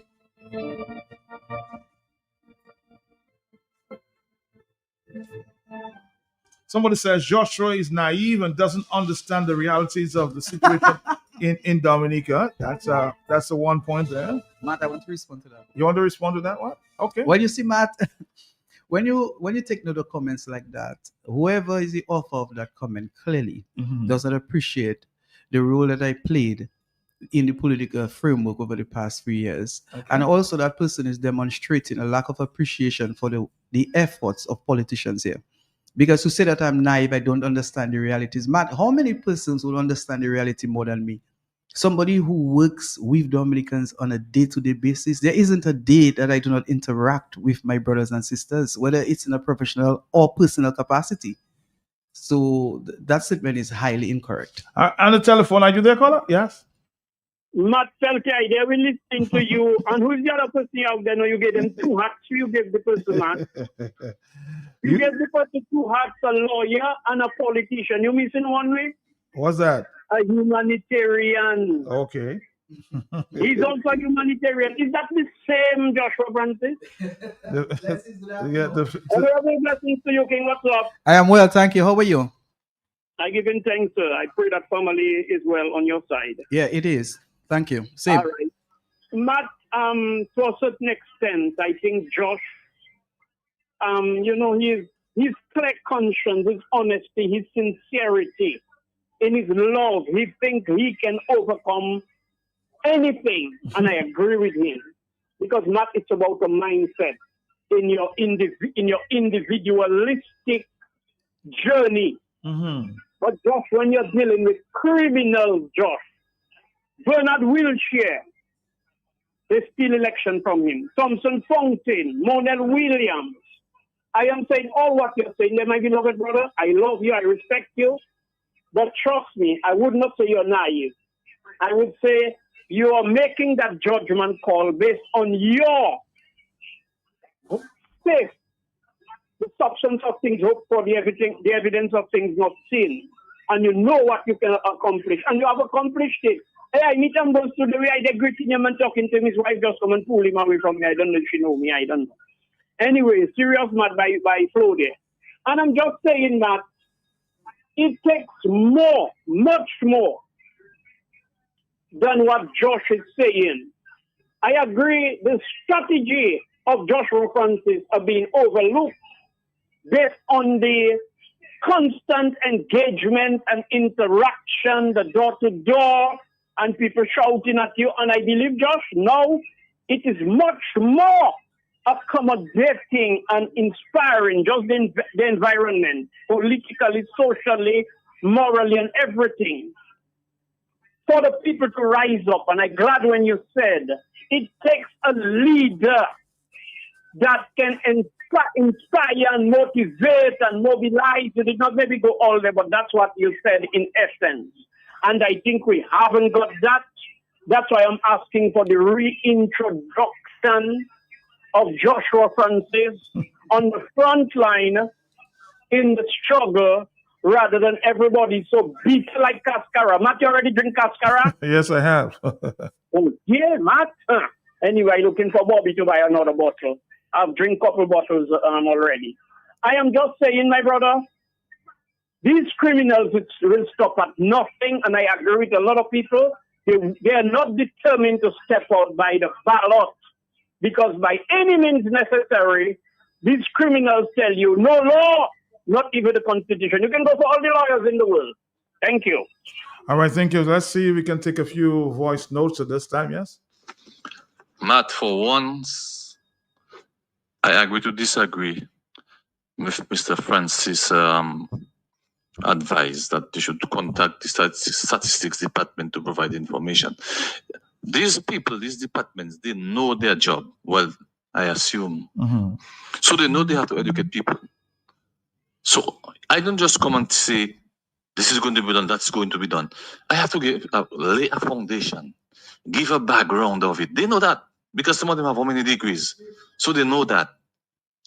And I find it is rude, it is disrespectful that every time something happens like that, after the fact, we have to go to find out, to ask questions. Why this, why that, how this, how that.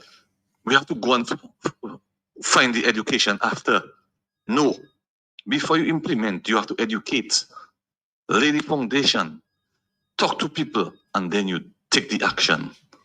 You know, that kind of reactive state we live in it is time that comes to an end. Things have to be done proactively, in a proactive manner. So I on that premise, I disagree with Mr. Francis that you should try to go to them to find information and to educate the public. They have a right to educate people. Okay? That's what they... All right, thank you. Doesn't the same law dictate that the country must have an opposition leader? How are certain boards being appointed when the opposition leader has to have an input and there is not an opposition leader? Why everything Dominica wrong? Upside down. Thank you. More telephone calls. Joshua, take your notes. I suspect you'll have a barrage of questions to answer. You want some paper? You want some paper? No, okay, just hold on. Hold on. Hello, talk to me. You're still young. I see a young man. Are you there, caller? Yes? Good afternoon, Matt. Good afternoon to you, sir. And good afternoon to Joshua Francis and all Dominicans here and abroad. Good afternoon to you, sir. It's a very nice discussion you have been having this afternoon with Joshua Francis, Matt. And I want to agree with a lot of things that Joshua Francis has said with respect to your constituents. You have to be on the ground, you have to show, you have to have love, you have to communicate. And it's like I talking to you on behalf of myself in terms of experience. But the issue that is at hand, Matt, yes, you might have all love. Yes, you might be influenced. Yes, you might be in touch with the people, assisting them and doing all what you can. But at the end of the day, what you have to understand is we in the United Workers' Party, we will go house to house. We will sit down with the people.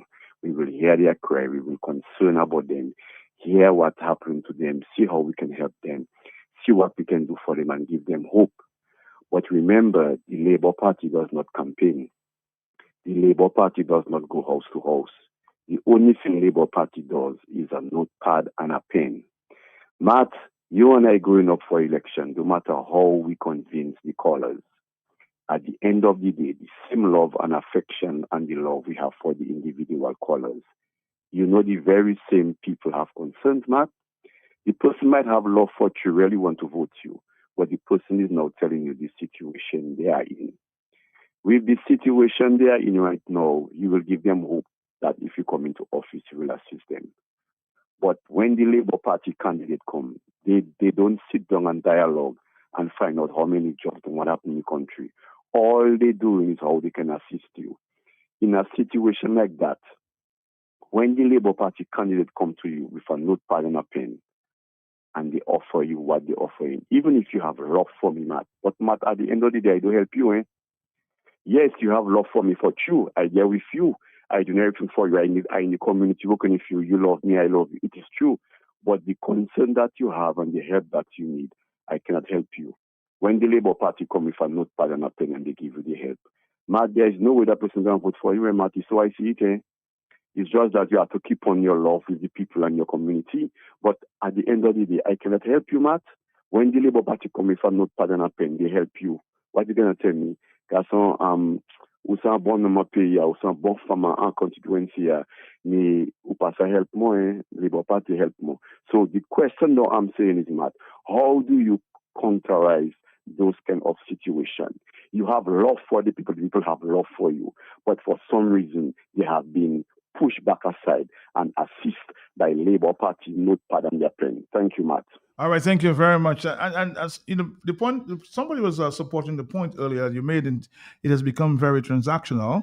Great point by Joshua. Everything is transactional here. The opposition has a lot of work to do to convince citizens to change their vote. Sad, but I do not think Dominicans are sick and tired enough to make that change. That's yeah. And, well, Matt, there's something called political tribalism, where persons are cloaked with a certain political cloth. Mm-hmm.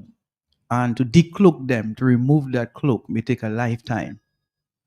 But can Dominicans wait a lifetime? Well, it's almost like a lifetime, Matt. 25 years, I have seen persons in the political struggle passed away and they did not see the promised land. And I think that is one of the most disheartening realities I've had to face being a politician in Dominica. I have seen people giving their blood, their heart, and their soul to the opposition, and they passed on. They did not realize that change. And if they appear in spirit hovering over Dominica, maybe they are still sad, because by looking at the political reality here, as some callers would have suggested, it's not an easy road. But contrary to your last caller, and he's on point for most of the things he said, I believe that love conquers all. And I don't think that if you're in a battle and you're doubting your power, that you're going to be successful, because you're already your own enemy. I believe that as an opposition, collectively, we must have confidence that Dominicans do want to make a change, and Dominicans will make that change. But if we sound conflicting within our own camp, where there's disunity and division and fragmentation, that itself bars people from being persuaded to create that change which is necessary in Dominica. Are you saying there's a lot of disunity as we speak? I believe that disunity in the past have undermined the pillars for change in Dominica. Hence the reason why every time I come here, I take the opportunity to appeal to all opposition politicians to put their sword down and stop having the mentality of gladiators against opposition figures, and to come under one common umbrella to realize change in Dominica. Because without that, it's not going to happen. Well, Matt, I cannot say what will happen and must happen in the future because I'm not God. I have vision and I can make assumptions. But based on reason, based on logic, the chances of success for the removal of the Labour Party by the opposition forces in Dominica is higher with unity. Unity conquers. Unity is strength. And it doesn't take much. You don't have to like me personally for us to be able to work together, especially if you say you're working in the interest of the nation. And for me, I can speak for Joshua Francis. I appeared on the political stage for the benefit of Dominica. And I believe all opposition leaders who are genuine and sincere in that quest to represent Dominica, they have to put away their selfish ego and to work with all, regardless of the history that exists between individuals. For me, Joshua Francis, I'm prepared and willing to work with any living creature who wants to mount a machinery to remove the Dominican Labour Party government from office. And that's coming from your heart. Matt, my heart has not changed. My love for Dominica is steadfast. It is crystallized. My philosophy to politics may have altered, but the love has not changed. I continue to feel for families who struggle, families who have mainly dependents. So you have a family of 6, one person is working, in some cases nobody is working, and they have to be dependent on a politician or a relative based abroad. I come across people who have difficulties preparing a proper breakfast. We are huge consumers of bread in the country, not necessarily because the bread is the best thing, it's because that's what we can afford. Some people eat bread for breakfast, for lunch, and for dinner. And we know the consequences of eating too much white bread. Hence the reason why we have non-communicable disease on the rise, more diabetes, more high blood pressure, because mentally people are stressed out. And from a nutritional point of view, people don't get the best nutrition because eating properly is expensive. On the telephone, hello, talk to me, yes. Yes, Matt, good afternoon. Good afternoon to you, sir. Good afternoon to Mr. Joshua Francis. Yes, sir, good afternoon. Yeah, Matt, I'm not going to ask you this question, because at times when people ask you questions and they already know the answer, you just tell them you already know the answer. And I think you know the answer, so I'm not going to ask you what I don't want to ask Mr. Joshua Francis. The reason for this is because he taught me how to ask questions. Mr. Francis, the last time I asked you a question when I'm going on amnesty, and I ask you, based on how it's announced, whether if a man commit a crime with the gun and they bring in the gun, whether that crime will not go free. And you told me no. But when I listened to the announcement, I concluded, well, that person will just go home, give the gun and go home. Now I'm going to ask you this afternoon a question. Mr. Francis, do you really believe that even if every Dominican vote against this government, they would accept defeat? He will accept defeat? You believe that? Yes, I believe that, sir. Yes, I believe that. The opposition needs to win 11 seats. But I think he's suggesting that if the government in power, lose that election, they will not accept defeat. I think he has been suggested that for a number of years. And I disagree. What? I believe we have a democracy. It may have its shortcomings, but should there be an election tomorrow and the opposition wins at its 11th seat, then the rule of law will prevail. Are you the caller? No, because he disagrees. That means he accepting the fact that they will accept defeat. Well, let me ask Mr. Roosevelt Kerry this question, and I'm going to believe. Mr. Roosevelt Kerry, Anytime an election is called in Dominica, you are going to be defeated at the polls. Will you accept defeat? Thank you, Matt. Thank you. Well, that's a question for Roosevelt Skerritt. I'm not Roosevelt Skerritt, and Joshua is not Roosevelt Skerritt. The calls. A lot of calls. Yeah. But I disagree. Somebody's saying I disagree with the love aspect in terms, quote unquote. Win an election. Love doesn't put food on hungry people's table. The opposition has to come with concrete plans that will convince citizens, not based on love. That's another, of course, argument being put forward there. Again, the numbers are 44930. Let's see if we can take an overseas call. Are you there, caller? Yes? Hey, man, how you doing? Josh, my partner, how you doing today? Well, thank you. Good afternoon. Good. Josh, when I listen to you sometimes, I feel like you're in the middle of the UWP and your own party. Because I don't hear you talk about your party that much. Because I feel like you want to support if the UWP leader call you back, you will go back to that party. But Josh, I don't want you to make that mistake because we all know the UWP cannot win an election in Dominica with that lazy leader they have right now. We know that. So please, Josh, I would like to hear you talk about your party a little more than that losing party. Have a good But Joshua's point is you need a united force. That's what I understood from what you were saying. And that is where, the caller reflects one of the problems we have in Dominica and in the world. He's preaching segregation. I mean, there are political parties, and every political party is supposed to have its own vision and its own agenda. But for the betterment of the country, especially where we are in Dominica, we should be talking less party and more people. And I am appealing to every Dominican who would like to see a change to be prepared and be willing to work with leaders who want that change.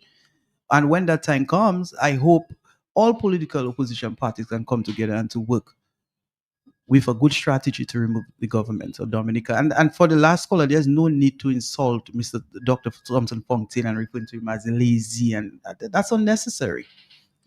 All right, hello, talk to me on the telephone. I agree, certainly. On the telephone, yes, good afternoon, yeah? We have a few. Not just quickly, a few seconds. Please, yes. Yeah, what's his name again, Matt? Why is my partner name that just called there? You mean Al? Al? Yes. But Al, I didn't know to listen. Matt, I would want to advise one fella tell me going to put some TP to Wasi. Matt, you what I call pizza Wasi? Runs urine, Matt. For him to dash on those people. I tell him, no. I can advise you, my brother. Tell them when they come, tell them, I want to video all you. I want to record all you. Every word. If all you refuse, then all you can come out from in front of my door. And I am saying, Matt, and that's advice I give in people. Everybody they come to, record them. Because, Matt, they may not be consistent in the questioning or their sense of the investigation, whatever they claim they're doing there. So I want to have several recordings, even videos of them secretly, for the people to understand what these criminals are all about. Something I want to say. I think Joshua have the perfect motive. Love cannot put food on your table. If you love somebody, you care about them. You want them to eat and drink. And you will do whatever you have to do to try to make them eat.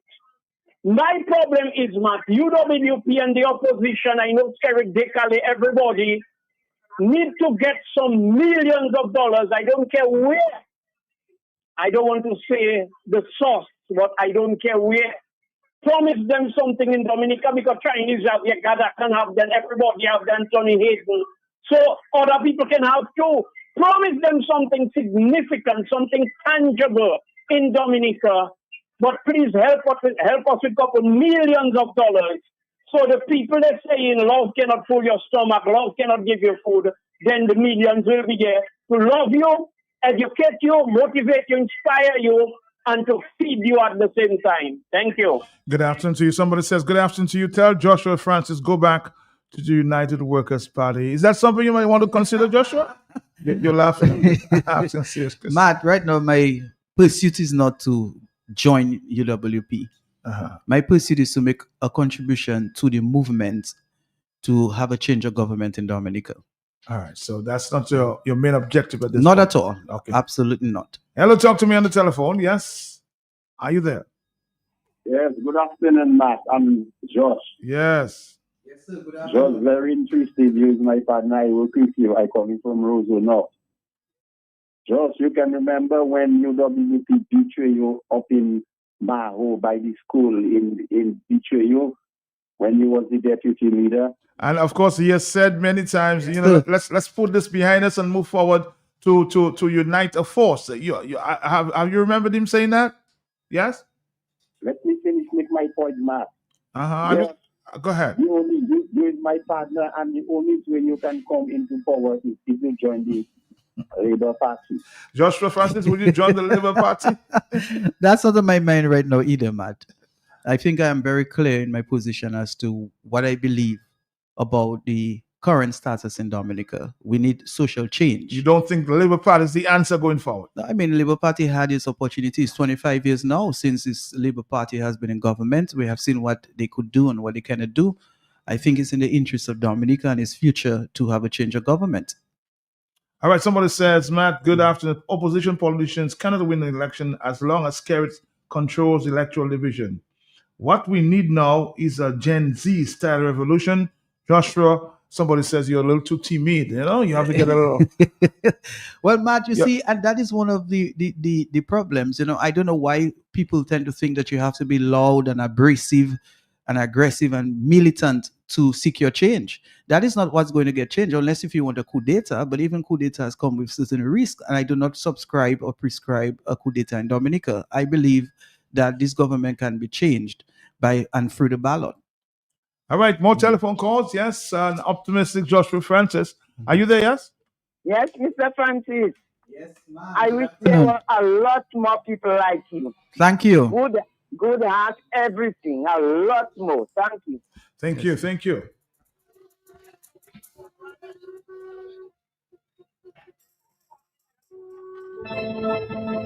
That telephone's that exploded. TLP is a dying empire. A united opposition will win. The vision is very clear. Somebody supporting your vision there in terms of a united force against the Labour Party. On the telephone, more telephone calls. Yes, good afternoon to you. Yes. Yeah, good afternoon, Marco. How you do? I'm here, man. I'm here. And Mr. Josh, good afternoon to you too. Yes, sir. Good afternoon. I in a position as to that census on whoever coming. I am one of those that cannot entertain any unnecessary question right now.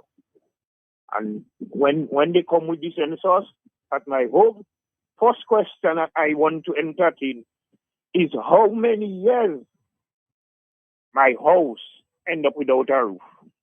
And then I can continue. But if that question is not put to me, do not come. Don't try to make yourself available.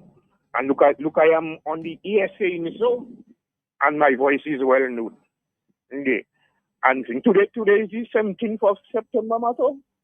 Yes, the 17th, Maria's anniversary. Yes. Very, very interesting. And as to how much houses that end up remain without roof, still. And I am ready to see. I'm one of those. and censor or censors would come and ask me, put question to me. And to me personally, well, the question may be making sense to themselves. But to me personally, any censor question now is unnecessary to me.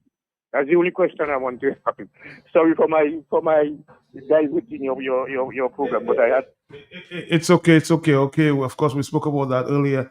Let's see if we can get a viewpoint there from the voice note. The first time is of the essence. Yeah?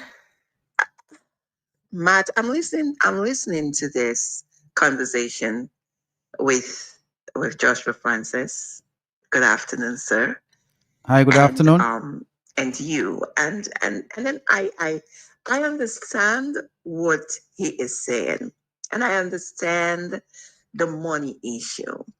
And I understand that you can go to people and say, well, this is what I can do for you if you vote for me.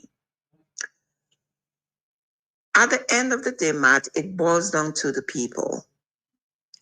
Because the same person who is coming, I may not be able to give you $1, but what I can promise you is that you vote me and I will help you to make your own dollar. But then what is happening is you have the people who say, okay, well, this guy came with $1,000 in a brown paper bag and gave it to me. You cannot give me anything. So I'm going to vote the guy for the $1,000 because I'm in a situation. I need glasses for my children. I need glasses for my daughter. You know, I need I have some medical situation. Granted. But after that $1,000 is done and you vote for that person, you are still in the same situation. You are back to square one because that person, after you vote them, do not care about you anymore. And this is what I'm saying. And I'm not saying that you can fall for that a first time, a second time, you falling for it a third time, a fourth time, a fifth time. And for 20 something years, you are in a situation. And every election, you are in a situation. So you're going to help the person who could give you the instant $1,000 now, compared to voting for somebody who may not be able to give you the $1,000 now, but will help you to make your own $1,000. All right, Saints. Makes sense there? Yes, Joshua? Yeah? I said she makes a lot of sense. And her message is on point. Some people will understand that and they will change their political allegiance, and some people, they are stubborn. And it's more difficult to change them.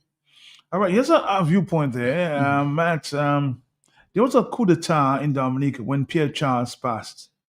And Mr. Skerritt and Mr. Vince hijacked the Labour Party.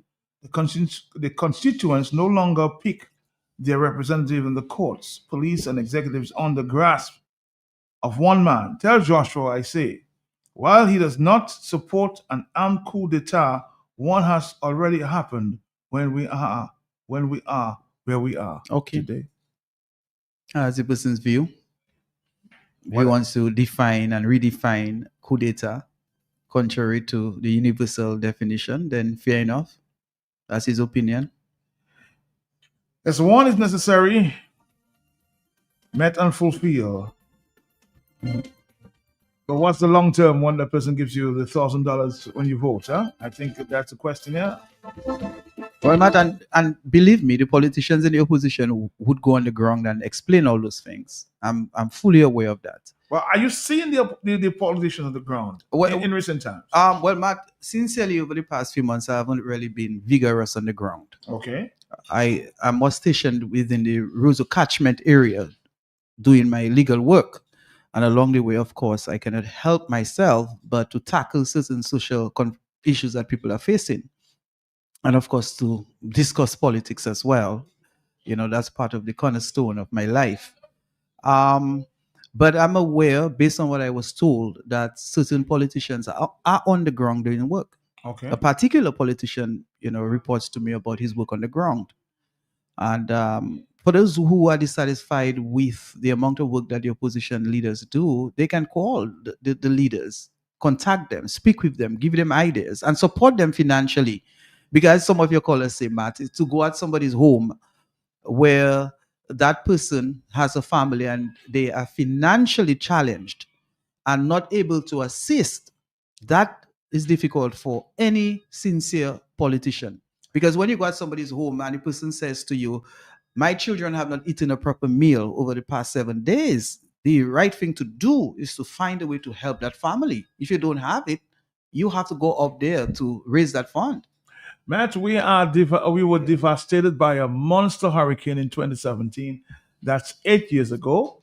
And not even a statement from the Prime Minister's office, but talking nonsense about a census, which are clearly politically motivated. What a shame. Somebody's just sitting on a Facebook post there. On the telephone, hello, talk to me, yes? Are you there, Carl? Good afternoon. Joshua, good afternoon. Good afternoon. Yes, good afternoon, yes. Matt, you asked Joshua if he's seeing the opposition on the ground. Is that what you asked him? Yes, I was asking whether himself is he on the ground? He said he has not been on the ground in recent times. He admitted that. Okay. Yes. And I'll tell you something, Matt. Mm-hmm. Half of Dominica's problem and the region's problem can be solved if we make fixed date election a thing of it past, a thing to come. Okay, make it a fixed date election, and everything, half of the problem solved. But I can guarantee you, if you have to go to the communities in Dominica, you will find 21 decent, capable, competent young men working for the government in Dominica.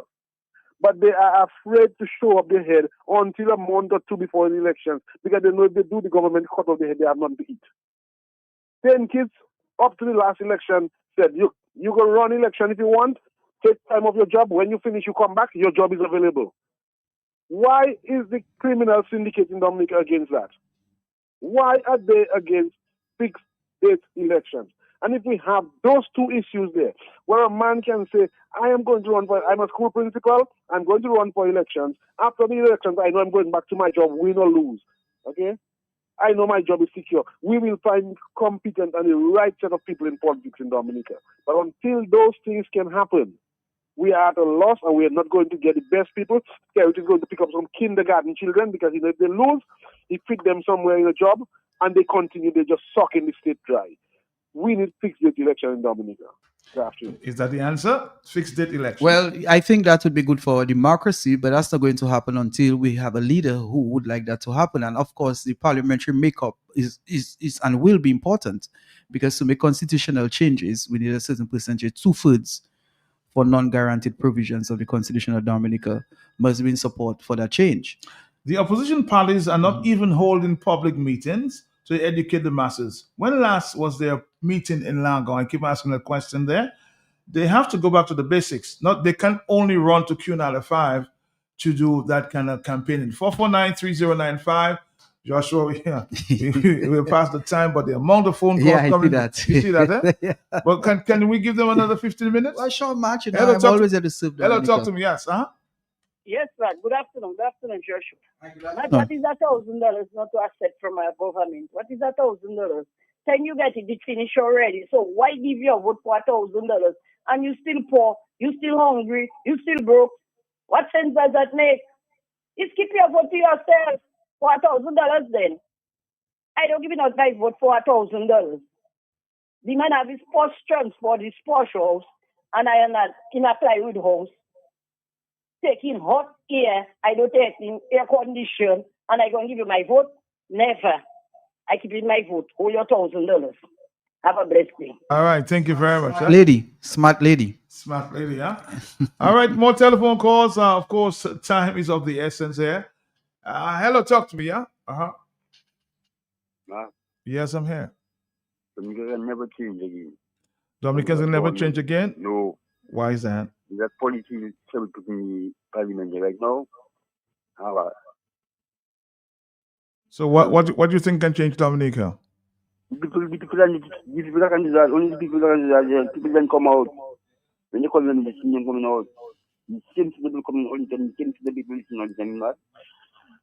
All right, so the opposition, of course, a request there by some, I don't know who is it, an anonymous caller saying the people should come out. But again, as we indicated earlier, there's an element of fear, in Dominica. Yeah, it is real. It is real, Matt. People fear victimization, whether it's at the workplace, whether denial of a promise.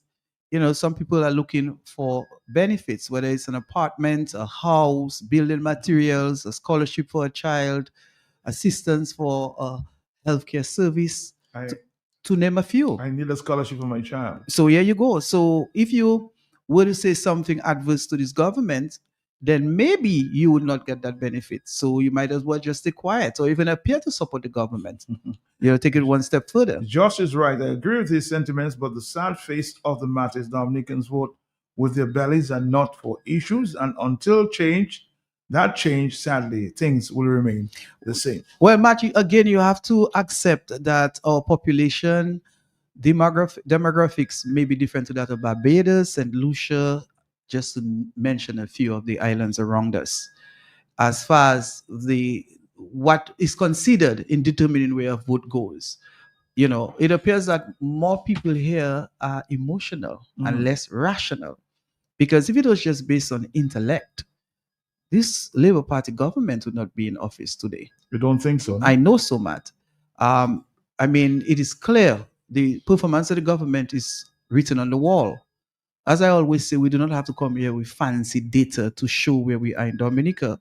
For those of us who travel, we go to St. Lucia, we go to Antigua, we go to St. Vincent, we go to Grenada, Barbados. We see where those islands are versus where we are.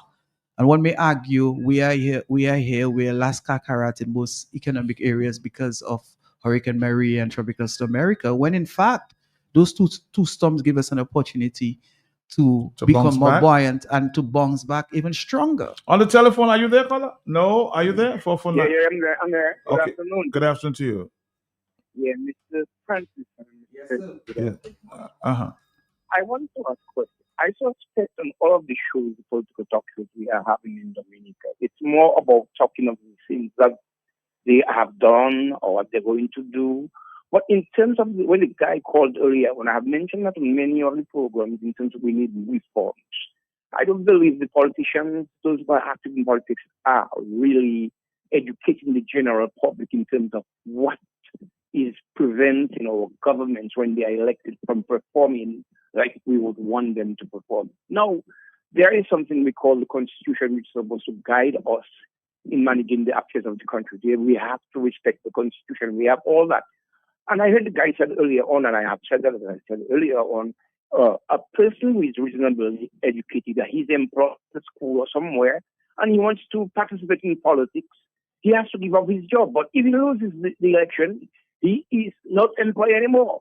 So the person who is probably capable of participating in the politics of Dominica and help to build the country, he might not be successful at the polls, but yet still, when he loses, he doesn't have a job. Now, another thing again, dual citizenship. People tend to say if you have two passports and whatever, you're allegiant to another country. I think, to me, that does not make no sense. And I had also had the possibility to talk to Mr. Linton about that, and he was giving me the impression that if you have allegiance to America and America is at war with Dominica, who are you going to fight for? But which country on earth Dominica can have a problem with for them not to put us off instantly with only one device? So I don't believe Dominica is in any situation, not even the current countries can fight against any country that would want to recognize us. It's going to be so easy for them because of our state of mind and the way we deal and the way we don't like to see each other prosper and all of those things and all the gossiping. What I believe is the Constitution needs to be looked at to enable politicians when they are elected that there are things they cannot do, and there are even things that you cannot say when you are on a political platform. So, because if you are saying things that can be conducive towards violence, because if a politician comes on a platform and he says something that can instigate the violence in a young person, we see this and all of the things, because people tend to be looking at their leaders as role model. And I believe all of the things we need to. I don't see if a party is elected in a thing that he cannot take an element from another party to be a minister, and that minister is still on his party side. Probably you will not enable him to be in cabinet when it comes to certain confidential things, but his capability would enable him to participate in the development of the country. And I believe this is the thing that we don't talk much about. Okay. In other words, your point is there needs to be education. Let's continue. Good afternoon, Matt. Good afternoon to you. Francis and all Dominicans. Yeah. Matt, this government has been in office for over 2 decades. Yes. Now, my understanding of a government is that they work for the people. When you elect a government, is to work for the people. Mm-hmm.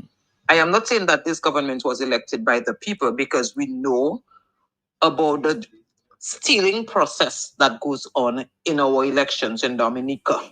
So they kept themselves on the backs of the Dominican people for over 2 decades. They are supposed to work for the people. So if there is any given situation in Dominica where persons are going through a hard time and labor rights show up opposed to opposition persons show up, and the people are going to make a decision for the person who can give them that $1,000 for them to feed their children, opposed to opposition who can't give them the $1,000 because they don't have it at the time. They have to understand that is the very same money the government is giving them That $1,000 that they're getting from labor rights or persons who are campaigning for the Labour Party is their money, is their own money. So you tell me you keep me hungry to bribe me when an election is close. So when you do the math, it means you give me $1,000 now. But for the past 3 years, my children are hungry. I had no $1,000. When you do the breakdown, you break that down, Matt. How is that making sense? Matt, if people are really accepting that equation, Matt, they really deserve carrot. Because they have to understand this is the same government that brought them poor and mendicant, needing that $1,000 handouts. When you elect a government, it's supposed to create an environment where the people can work, where they can earn, where they can pay the bills and feed their children and make their lives better. Not to accept handouts from one party or from the other party. Thank you. Thank you. All right, Dominica, we've got to go in a few minutes, Dominica. So I'm gonna give you a little one of my favorite songs, and I will ask Mr. Joshua Francis to wrap up. Let's listen to this one and we'll come back. Where you, DeFoster? Where are you?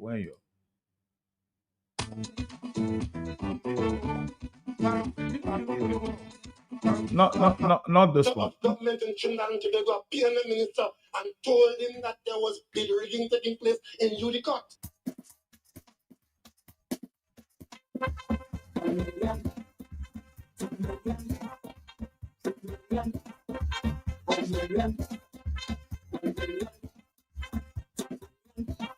Are you in a palace state of mind? Would I be like you? Should I? You know, every time I play this song, I want you to insert the name Dominica instead of Trinidad. Still can't win the crown. They don't beat me in town. Can't buy me own house. No, look at renting still. But just like you, is a palace I want to build. Maybe I have to be a politician in the end. Cause there is no money. There is no balance for me. I want a palace just like yours. Make a for $300. So can give me that. I'm telling you that. Want to smoke and take out that. I want about $10. I want to do it like you. But it could be start building soon. Could be starting the month of June. Did you take land from the poor? Will they still vote you for sure?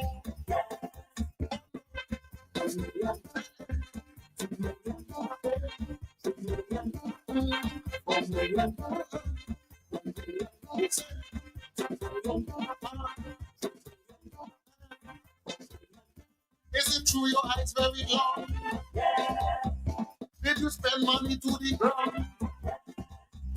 Yeah, the master bedroom alone, Patrick will blow me away. The figures they make known, look, I don't know what to say. It's in the dining area for sure. Cost about 6 million. The executive suite and more is the money squanderization. Some of people in poverty, some have nowhere to live nightly. Till you find that you build a palace, well, I want you to build one for me. I want a palace just like yours, with about $300. So give me that. I'm telling you that. Are you in a palace state of mind at this time? More than 300 million spent. Would the just guarantee to the end? If you put a burden on the clergy, was it a waste of taxpayers' money?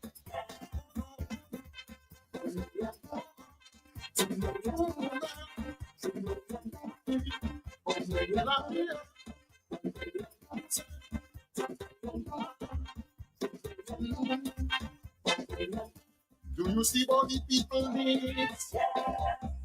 Do you think he's a man of greed? You tell me to tighten the belt, but you're flat forevermore. You born and you build your palace without no regards for the poor. The country deteriorating, no best to see about this. Police and fire foundations collapsing. Still you go and build it. The palace you love so much, and it makes you feel alright. So they put me out the apartment, I'm sleeping on you tonight. I want a palace just like yours. It's not 300 dollars. Yes, I want. Oh, you have to wrap up this time. Very interesting song. A palace state of mind. I said just remove the word Trinidad and insert Dominica. You like a palace too, Matt? You like your palace? We all love our own palace. Yeah, well, we have our little palaces. You have yours, I have mine. It may not be as big as some other people. You need a big palace like No, that? I don't. You just need to be comfortable. Yes. My portion is not excess. Do you have an altar inside of here? Do you kneel down and say your prayer? Do you take Holy Communion? Do you take your Holy Communion, Matt? Do you do your confessions and take your Holy Communion? All right, Dominica, this is how we wrap it up in the afternoon. I just wanted to, in a jovial manner this afternoon. Yeah? Enough tension in the place. But some serious questions been asked by this original, the first out of Trinidad. A very, very, very timely song, But he's passed. He's passed. He's passed a couple of years ago. I just thought I would bring it up. But Joshua, in terms of wrap up, what would be your comments? Well, first of all, let me wish the nation well. Mm-hmm. We have our challenges. In more recent times, we have had a spate of gun violence. Some people are currently in mourning. Some people are in pain because their relatives may be the accused. And generally, it is very sad. It is always sad when someone loses his life resulting from an unjustifiable killing. In local palace, we phrase those as senseless killings. And the nation continues to be concerned. We have seen certain efforts employed by the government of Dominica to reduce the number of gun violence. Mm-hmm. Recently, we had this amnesty. Mm-hmm. I don't know how effective. I don't think it was that effective, but removing 5 guns from the community is significant because any one of these firearms could have been used in the commission of an offense. As I said on one of your programs earlier, Matt, it has to be a collective effort. Dominica continues to be the most peaceful nation in the Caribbean. I'm convinced, based on data, that relative to our sisters and brothers, we are very peaceful. So for those who are listening, those who are abroad and contemplating whether they want to come to Dominica, I would say to you, yes, Dominica continues to be the best place to visit. But that does not negate the realities about Dominica. Dominica is not doing as well as it's supposed to from many point of view, from a social point of view, a political point of view, and a financial point of view. So all of us have to play a part in making Dominica a better place. And we do so by being more tolerant, understanding that we have different views, whether political or religious, but appreciate each other's opinion. And let us try to be more united and more patriotic. Love our country, love one another, and be bold and sincere enough to call out the wrongdoers and the wrongs in our society, because we do have challenges here. As I said, we have economic issues to deal with. This country continues to be saddled by a high rate of underemployment, unemployment, low foreign direct investment, mega or thin private sector. We are way too underdeveloped in our private sector, Matt. This country is still saddled with a government that seems to promote waste and inefficiency as opposed to meritocracy and efficiency. And this government has not shown enough interest in building the private sector, in producing and exporting.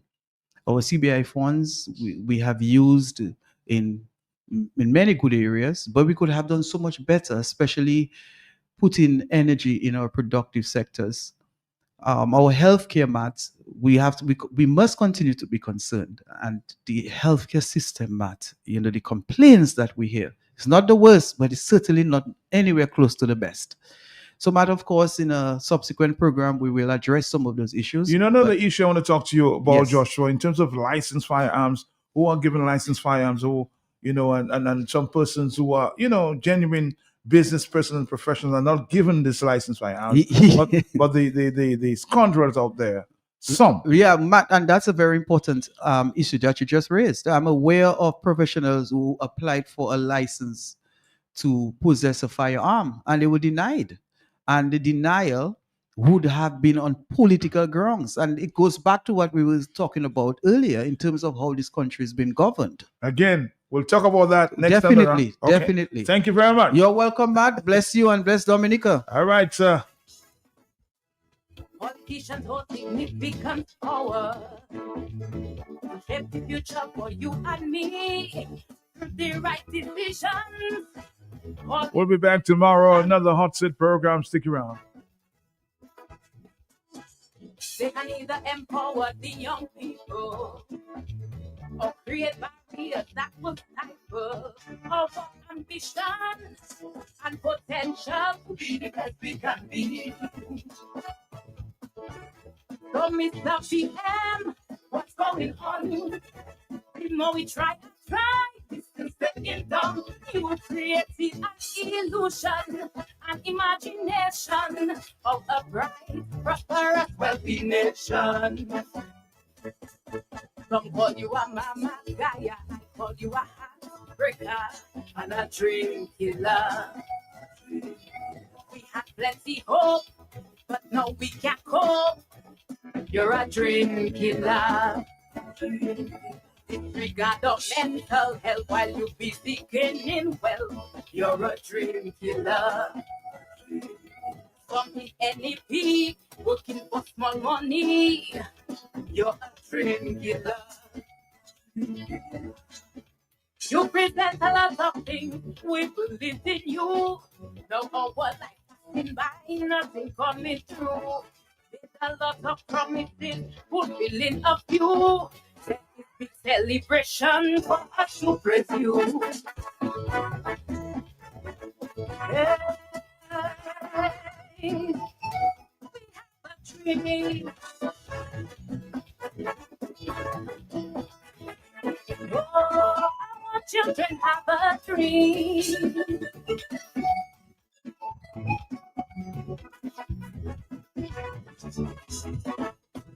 So many sent overseas to study, especially those who support the party. Them workers were blue back, that their parents gave you the X. But every time Felicia come on Facebook Live, the things she exposing make me want to cry. I wonder why you got this so fly and how my girl getting by. They say a promise is a comfort to a fool. Some kind of graduate, you don't pay the school. All we hear is excuses and more promises, while the students don't want their needs. Some call you a big trickster, I call you a heartbreaker and a dream killer. We had plenty hope, but now we can't cope. You're a dream killer. Disregard of mental health while you busy getting well. You're a dream killer. Come in NEP, working for small money. You're a dream killer. You present a lot of things, we believe in you. No our life passing by, nothing coming through. It's so embarrassing while you there smiling. There's that grumbling, she call it within. Hey, oh, if you little had a dream.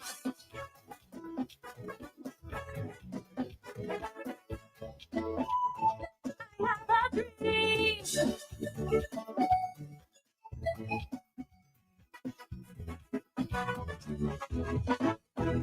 With hard work and determination, we can reach our destination through access to capital, education, mentorship. But consider yourself as a young man, stuck in the cycle of stagnation, where corruption creates limitation, and when he gets the frustration. Every day he faces the harsh reality. He cannot provide for his family, losing his dignity and his sanity while still waiting for his opportunity. Some call you a blood sucker, I call you a heartbreaker and a dream killer. We had plenty hope, but no, we can't cope. You're a dream killer.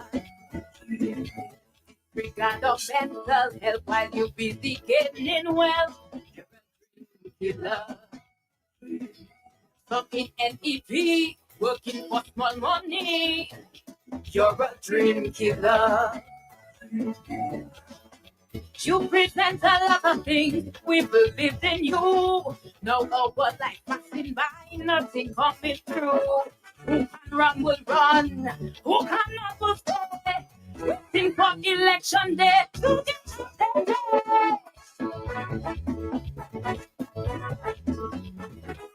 Oh, we have a dream.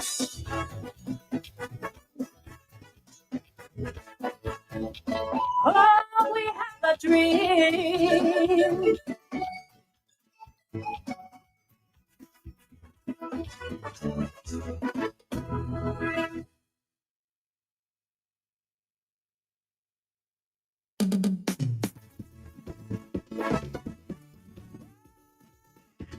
Be careful, treat other people.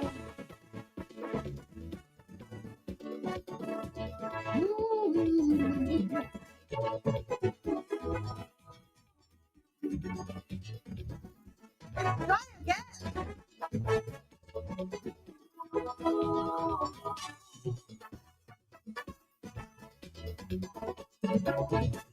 Some people believe that they're greater than you and I wonder why.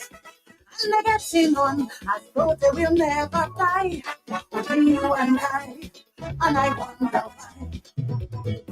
Nothing here will last forever. This should serve as a reminder. All who playing holy and mighty, with them in their fame and their money.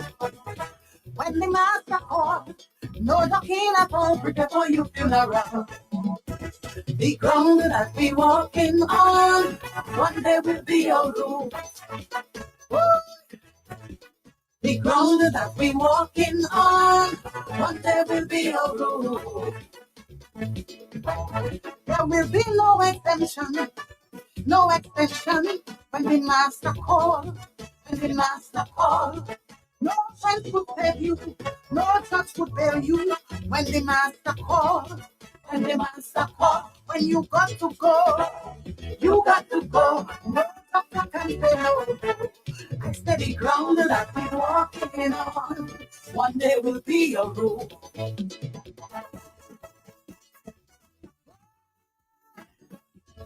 Be careful how you treat other people.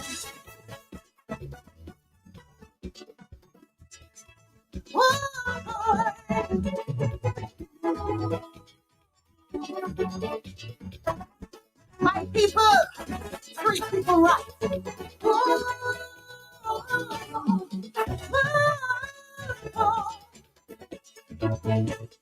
You could be the world's richest tycoon, build skyscraper on the sun and moon, create all kinds of man-made disease, the keys, and you must pay your fees. No place to run, no place to hide, and the great man don't accept right. You could buy and trade the whole world, in the end you still lose the phone. You better get it right before your final flight, cause better will be your flight. I steady ground that we walking on, one day will be your rule. The ground that we walking on, one day will be your rule. There'll be no immunity from sinful or holy when the master call, when the master call. No When the master call, when the master call, when you got to go, you got to go. No doctor can say no. I steady ground and I've been walking on. One day will be your room.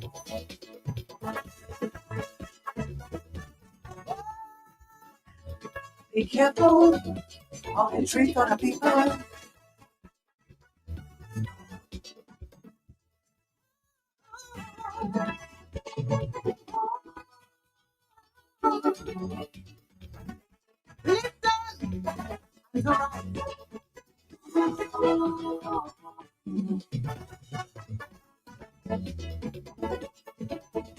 We keep glorifying the things man made, you and I wonder why. I'm trying to forget the foundation that was laid for you and I wonder why. If God who gave human the wisdom, though no man could hold him for ransom. So I'll think that they are mightier than the Holy Ghost and the Father.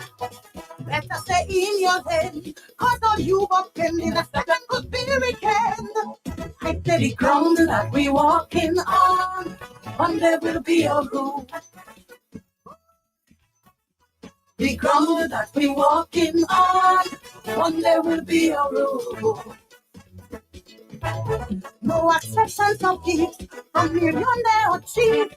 When the master call, when the master call, no sacrifice of human blood, what I doesn't afford. When the master call, when the master call, when you got to go, you got to go. No doctor can say no. I steady ground that we walking on. One day must be your rule.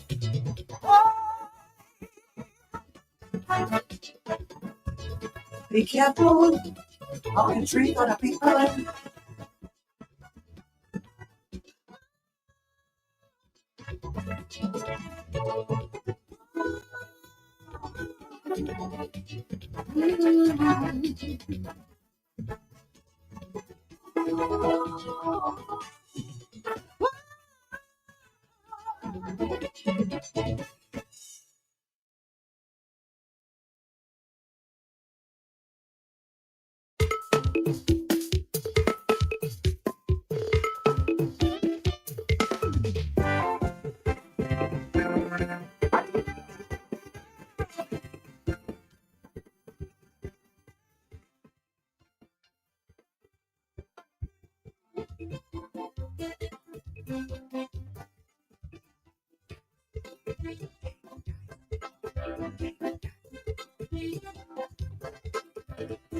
My heart is heavy, my soul not free. I feel this every day. Maybe I'm just guilty. Dominica has become this way. Where people are standing on political mischief and division. Politicians control cities.